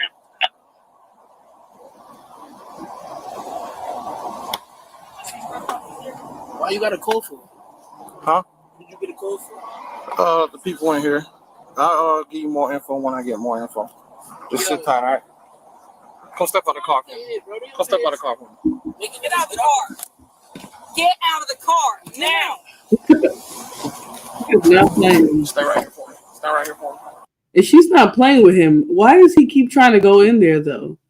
He's making 100 calls, trying to. I don't know what he thought he was doing. You already stole the car. Someone said in this chat of this video, the car is already in Dubai, and he has the nerve to be going back in the car to try and sit in there. Like, Stay right here for me. Note that he kept trying to get back into the vehicle, but the officer stopped him each time. This detail becomes important later.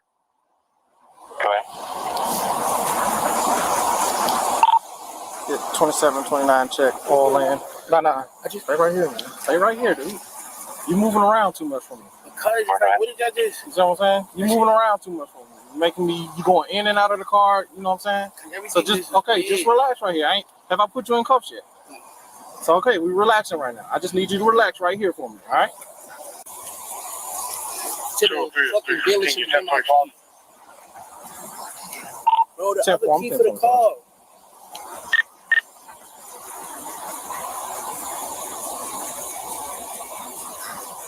He told me I would send you to go get it. I don't even know, buddy. Negative. Returns for nah, bro, they just details back to the highway. that shit is crazy. Yeah. they probably like, why did your stupid ass go back over there? I know they're tearing him up on that phone. Okay. Hey, Terrence. He says good afternoon. Good afternoon. I know it's like pitch black over here now, but it's definitely afternoon. MJ said it's in the car. He's trying to get to it. I think he was definitely trying to get to something. You know, he was definitely trying to get to something. Who is he even talking to? Whoever he's talking to is tearing his stupid ass up for going back to that dealership after he done stole that car and flipped it. Okay, probably don't got no parts left at all. So I don't know why he's on the phone, you know, trying to play dumb, trying to go back in the vehicle. And they're pretty much letting him rock. He went in the car 2 times already. The man that looks young too. Yeah, he looks like a little boy. He looks like a chunky little boy. Yeah. Okay. I'm just I'm gonna put my items down. Okay, look. I told you to stay out of the car, man. Do me a favor. Put your hands behind your head. Hold on, let me put my... Yo, Naya, can you come get my phone? Where did Rodriguez go? Can you give it to her? Do you want this to go to her? Yeah, can you do it? Yes. You got any ID on you? I just gave it to you. I got it. You give all my belongings around. Yep. My safe phone is on. Can you give it to her? All right. Where's the guy? It's a call. All right, no problem. It's a call caller. Can you give her my... I understand, but this would be going with you? No. Possibly? So... No, can you just give it to her? Give what to her? Everything? All my stuff, yeah. Okay, either one is good. Is everything? Sit right there for me. Everything? Yeah. Hold on, take my chain off my neck. You good? You get a chain. You hit your head? You good? I'm good. Now look at this camera. This thing pissed me off when I saw them lift off this big old chain off his neck. Probably fake too. 319, 1025. Put your foot in for me. I'll crack the window for you. Hold on. Officers spoke with the dealership employee, who informed them that they had received a call from the bank indicating that the vehicle was purchased using stolen identity. So the guy in the all gray, Yes. we have him? Yes. So did you already do a report for the stolen vehicle on the 27th? No. So here's what happened. 40 minutes ago, we got a call from the lender that we established a loan with, and told us that the actual identity holder called in to verify that it's identity theft. So this gentleman has stolen somebody else's identity by a car. Okay, buying a car? Yes. And he bought the car through y'all? Correct. Okay. And here's the whole folder and the file. And I can't give that to you, but we can make copies and stuff. But I'm just gonna take, I'm not taking anything. So whose identity did he steal? This whole person's Kyle Ripperger. Kyle Ripperger. Ripperger? Is that the identity he gave you? No. Kyle Rittberger. Does that look like a Kyle Rittberger to you guys? The Kyle Rittberger. Okay, he don't look like no Kyle. Okay, I'm not trying to be mean. He don't look like a Kyle. He said not at the dealership. No, he actually went in and bought the car. The problem is he used somebody else's identity, and the bank was like, wait, this person did not purchase a car from us. Their identity was stolen. Listen, y'all know damn well he don't look like no damn Kyle Rittberger. And tried to buy a whole Audi too. Like, it's crazy. I don't know if he thought the person would just, overlook it. Had to be some good credit though.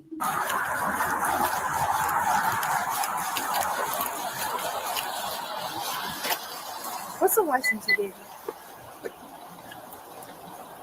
Yeah. So he did fraudulent activity buying another person's car, and they actually sold it to him. They apparently have all the paperwork. He bought. Yeah, go out. He bought a car using Kyle Rittberger's identity, and apparently they sold it to him. And I think that's exactly what the dealership's about, because you're gonna see a back and forth between the dealer, the guy at the dealership, and the criminal in a second.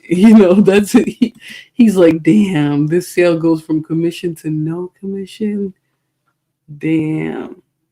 You know what I'm saying? The fact that it took them a whole month to figure that shit out. So that car is gone. That car is nowhere. It's on its way to Dubai, like somebody said in the chat. Yeah, he has a whole folder of all the paperwork. My question for you is, what do you want to do with them? Do you want to let them go and give the keys back to him? I took the keys out because I didn't want them taken off. Yeah, we good. We got what we need. Okay. Hey, what's going on, man? So tell me what's going on. So the gentleman in the gray sweatpants and sweatshirt representing himself as Kyle Ripperger, which is an identity he stole to try to purchase a vehicle from our dealership. So did the Kyle guy call you guys and say that? He called the lien holder after it hit his credit and validated that it's 100% a stolen identity, and he did not purchase a vehicle from us. And this gentleman has a Audi S5 that we need to get back. Does Baby, that car is gone. All right, he's talking about an Audi he needs to get back. That car is gone. It is long gone. Okay, he thought he was the guy. Yeah, he definitely exactly tried or did. This is what I didn't get about this dealership. He did get the car. You sold it to him weeks ago. You said that when they first got there. He got the car. He did it straight up. the individual that's saying his identity was stolen, does he have a police report out on it? Is he from Georgia or is he New Jersey? New Jersey. Let's, let me see. Is this the folder? Yes. You got the so here's the yeah. Yeah, my car's locked. They can't open the door. There's something about the audacity. You know what I mean? He had some audacity, because if I would have got away with stealing the car like that, I'm not going back to no dealership. But he went back. He said, "Oh, they got my spare key. Let me go get it." That's what I told you. The person on the phone was probably tearing them up. They said, "Why the hell would you go back to that dealership, stupid?" You know what I'm saying? Like he was just so arrogant. He hustled the whole car. Somebody gonna get fired, lost the whole car. Yeah, definitely. Because every time they utilize that insurance, their rates go up. So that's why he's like, there's a car we need back. That car is gone, baby. Gone. Is that the idea he gave you? Yeah, it's a New York ID. That's you good.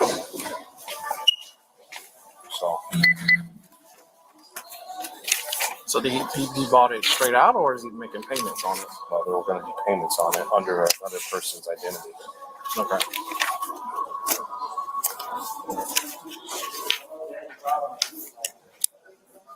Did he give you a Georgia address? No. Did the whole thing under New Jersey. So what did he come back up here today for? He thought he was coming to collect a check. Okay. And a second key. So, that's why. So have you done a report on this before? Have We just found out minutes ago, and so we were getting ready to file this report, but he said, "I'm already in the area. I'm gonna stop by." So this all happened. We haven't had a chance. We just found out from the lien holder. A very short period of time ago. That's the driver's license. So that's the driver's license that he provided you, correct? No, he provided this driver's license. But this guy provided that driver's license. That's correct. So there's a fake ID, and the guy's whole credit background. Remember, he was trying to get back into the SUV. While officers gathered information from the employee inside the dealership, the suspect told his friends to hide the fake ID he had used.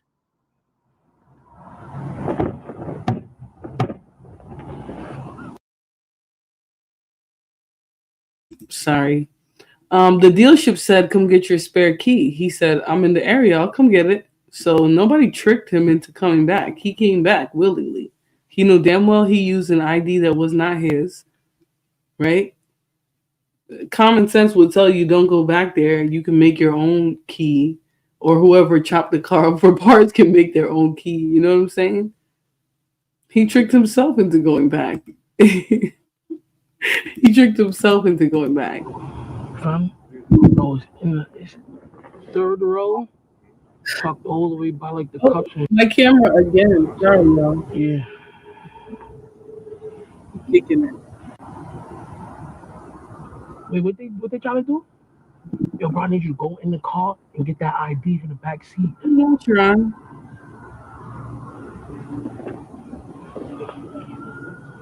Give me this.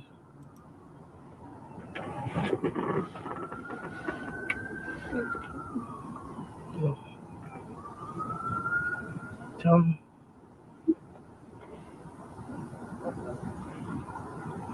Come in, babe. When officers confronted him with the evidence, he denied any wrongdoing despite the ID match.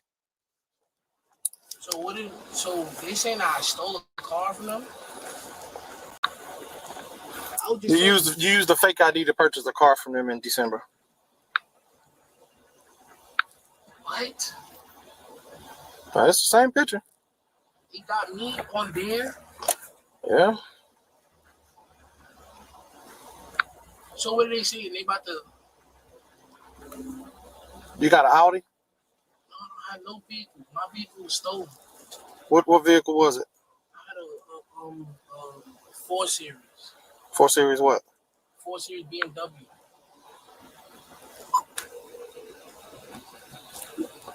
So what You know what bothers me is they be trying to keep up the lie too. Like they'll never give it up. They just be trying to give up, keep up the lie. Now his vehicle was stolen. He had a 4 Series BMW, He said, "What?" He just be saying stuff, he really is trying to get away with it. You about to hold me? You're being detained right now. Till I do some further investigation, all right? You want the black phone? Yeah, but I wanted him All right. to FaceTime. I just wanted him to call my mom real quick. Black phone. You want what, bro? He want the black phone. I wanted you to call my mom. You don't want the phone no more? I don't really want. I don't. Okay.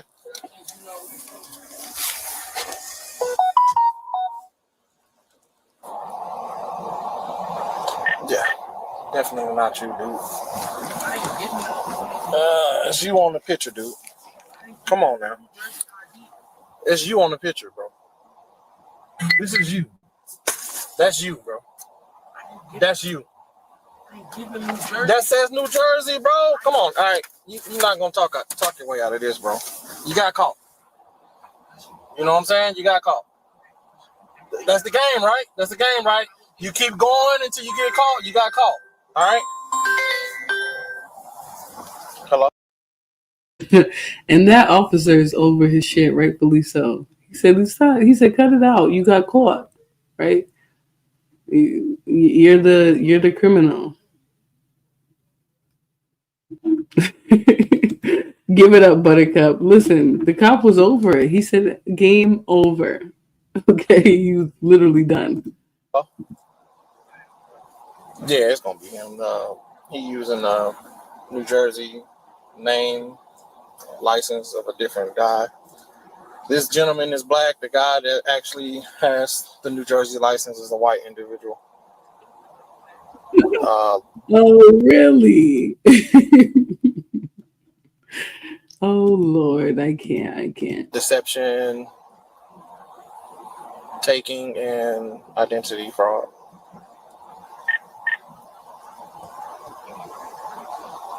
I guess I can do it. I can J1 them, see if one of them want to watch it. I'll take them up to the cab for me. And then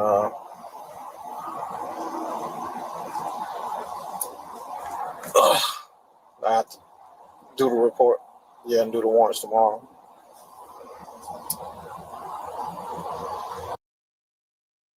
It's actually an Audi. It was an Audi, so I don't know how fancy, how expensive those are, but they're not cheap cars. So.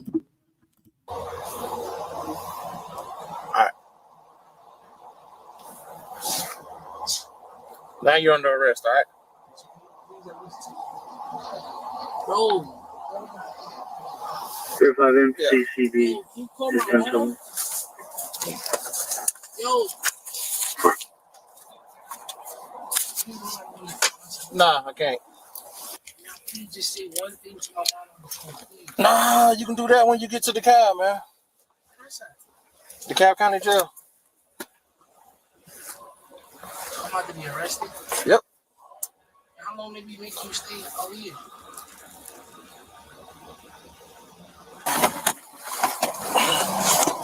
It's gonna be I'll write it there. Yeah.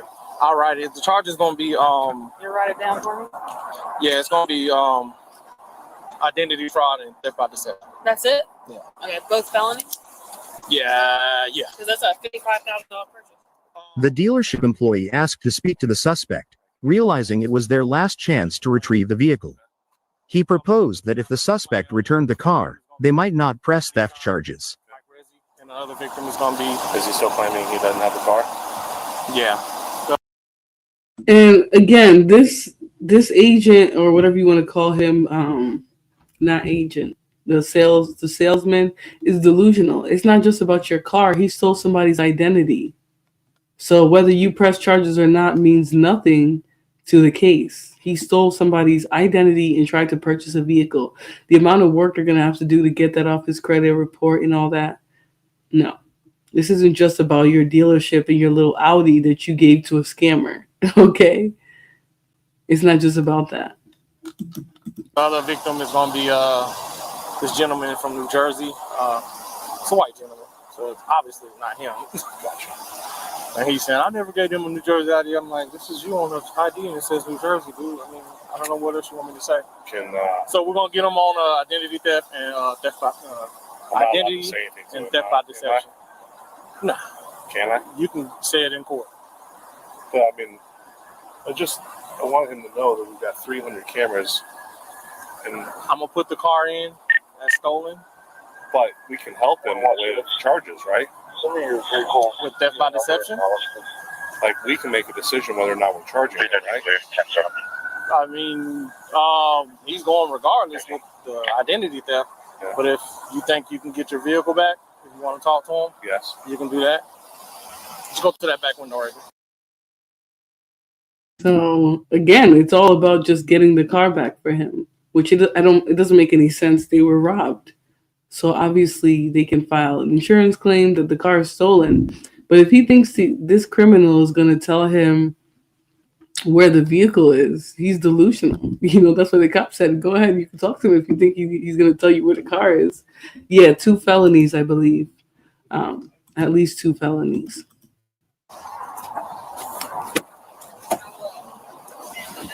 Yeah, I'm going to go back over there. So, Brother Sean. So what's going on? I just want to ask you, okay, and give you an opportunity, all right? Because in some ways we get to decide how some of this turns out for you, okay? We've got cameras on every corner, every crevice, every door, every finance office, every hallway, the delivery bay. There's so many pictures of you in that car, leaving in that car, signing for that car, spending hours in our dealership, okay? What would help us is if you get me that car back, and maybe what we can do is help you. It's not going to be like maybe they find out you were here. It's no. We've already got the pictures saved on hard drives. So if you could help me, maybe I can help you. Where can we find that car?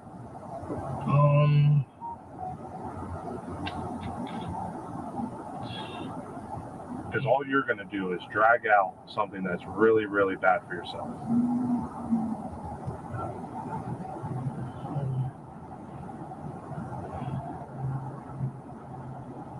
And all I want is I don't care who has it, I don't care where it is, I just want my car back.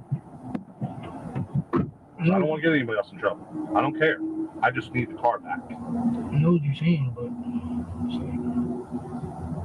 you ain't got the car. So where can I find the car? Where can I get the car? No, you can't just get it. Huh? What you mean? How can we get the car? I'll get it to you. Can you have someone bring it to me? Or would you like me to go pick it up? Nah, I got somebody bring it to you. What's that? I got somebody bring it. You can have someone bring it to me? Okay. Can I get it tonight so I can answer these officers? It wouldn't be that quick. It's not gonna be able to be that quick. How quick can we get? Is it in New Jersey? It's physically in New Jersey? Yeah. So is there an address there that I could have my trucker go pick it up? I would have it'll take process. I would have to be when I'm released. I can't do all of that now.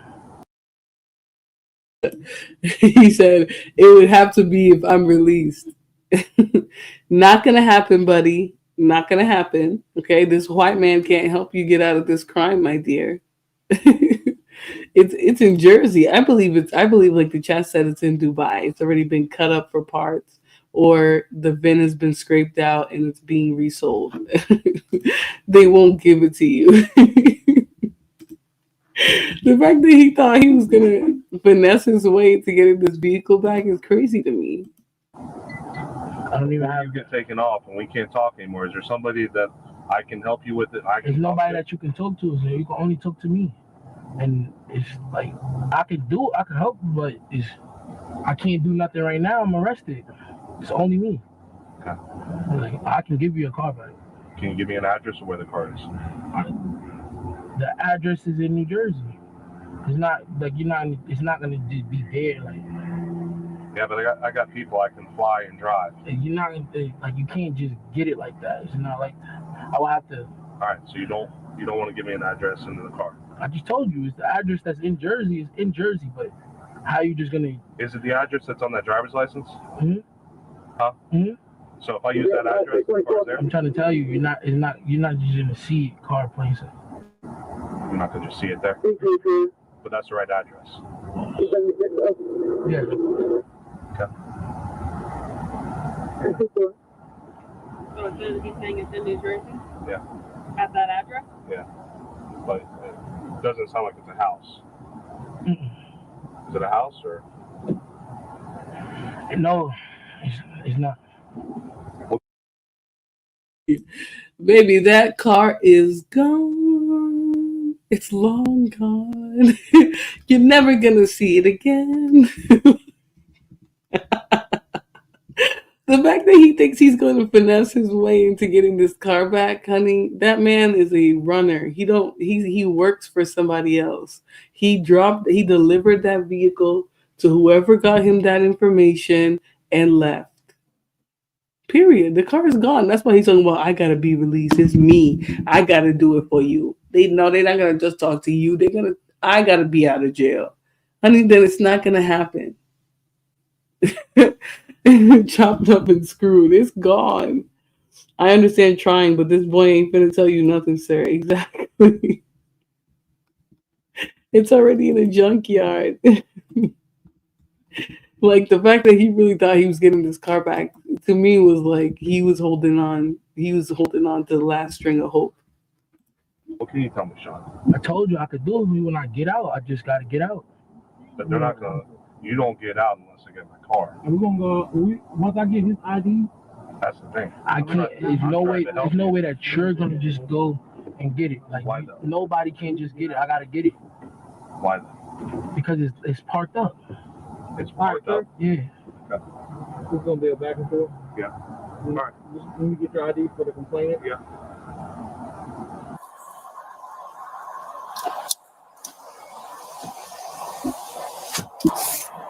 Okay. All right, so you're just gonna be the complainant, and Mike Rizzi will be the victim. Is there a case number or anything? Yeah. So they got video, that flash drive. Yep. Just put the video on that flash drive. Okay. Hold it for me. I'll come back up here tomorrow. Okay. And grab that from you. Got it. And then any of these still shots, I'll grab it from you tomorrow. All right. And so we can put it in our evidence for our detectives. Okay. Yes, sir. Thank you. All right. Y'all have a good one. Thank you. Ultimately, he was charged with identity fraud, theft by deception, and transported to DeKalb County Jail. Yeah, we in the cab right now. 315 radio. So that's that.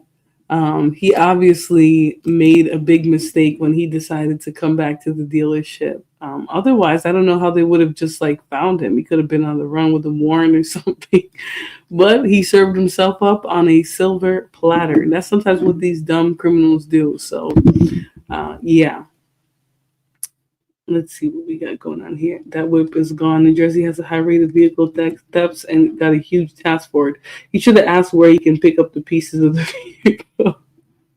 Exactly. But let me get out of here, guys. It's been great. It's been amazing chatting with you all and reviewing this footage. But I got to go. As you can see, it is pitch black now. So the fact that the only thing on in my room is my computer is really it's really obvious. So like you can tell there's no other light in this room.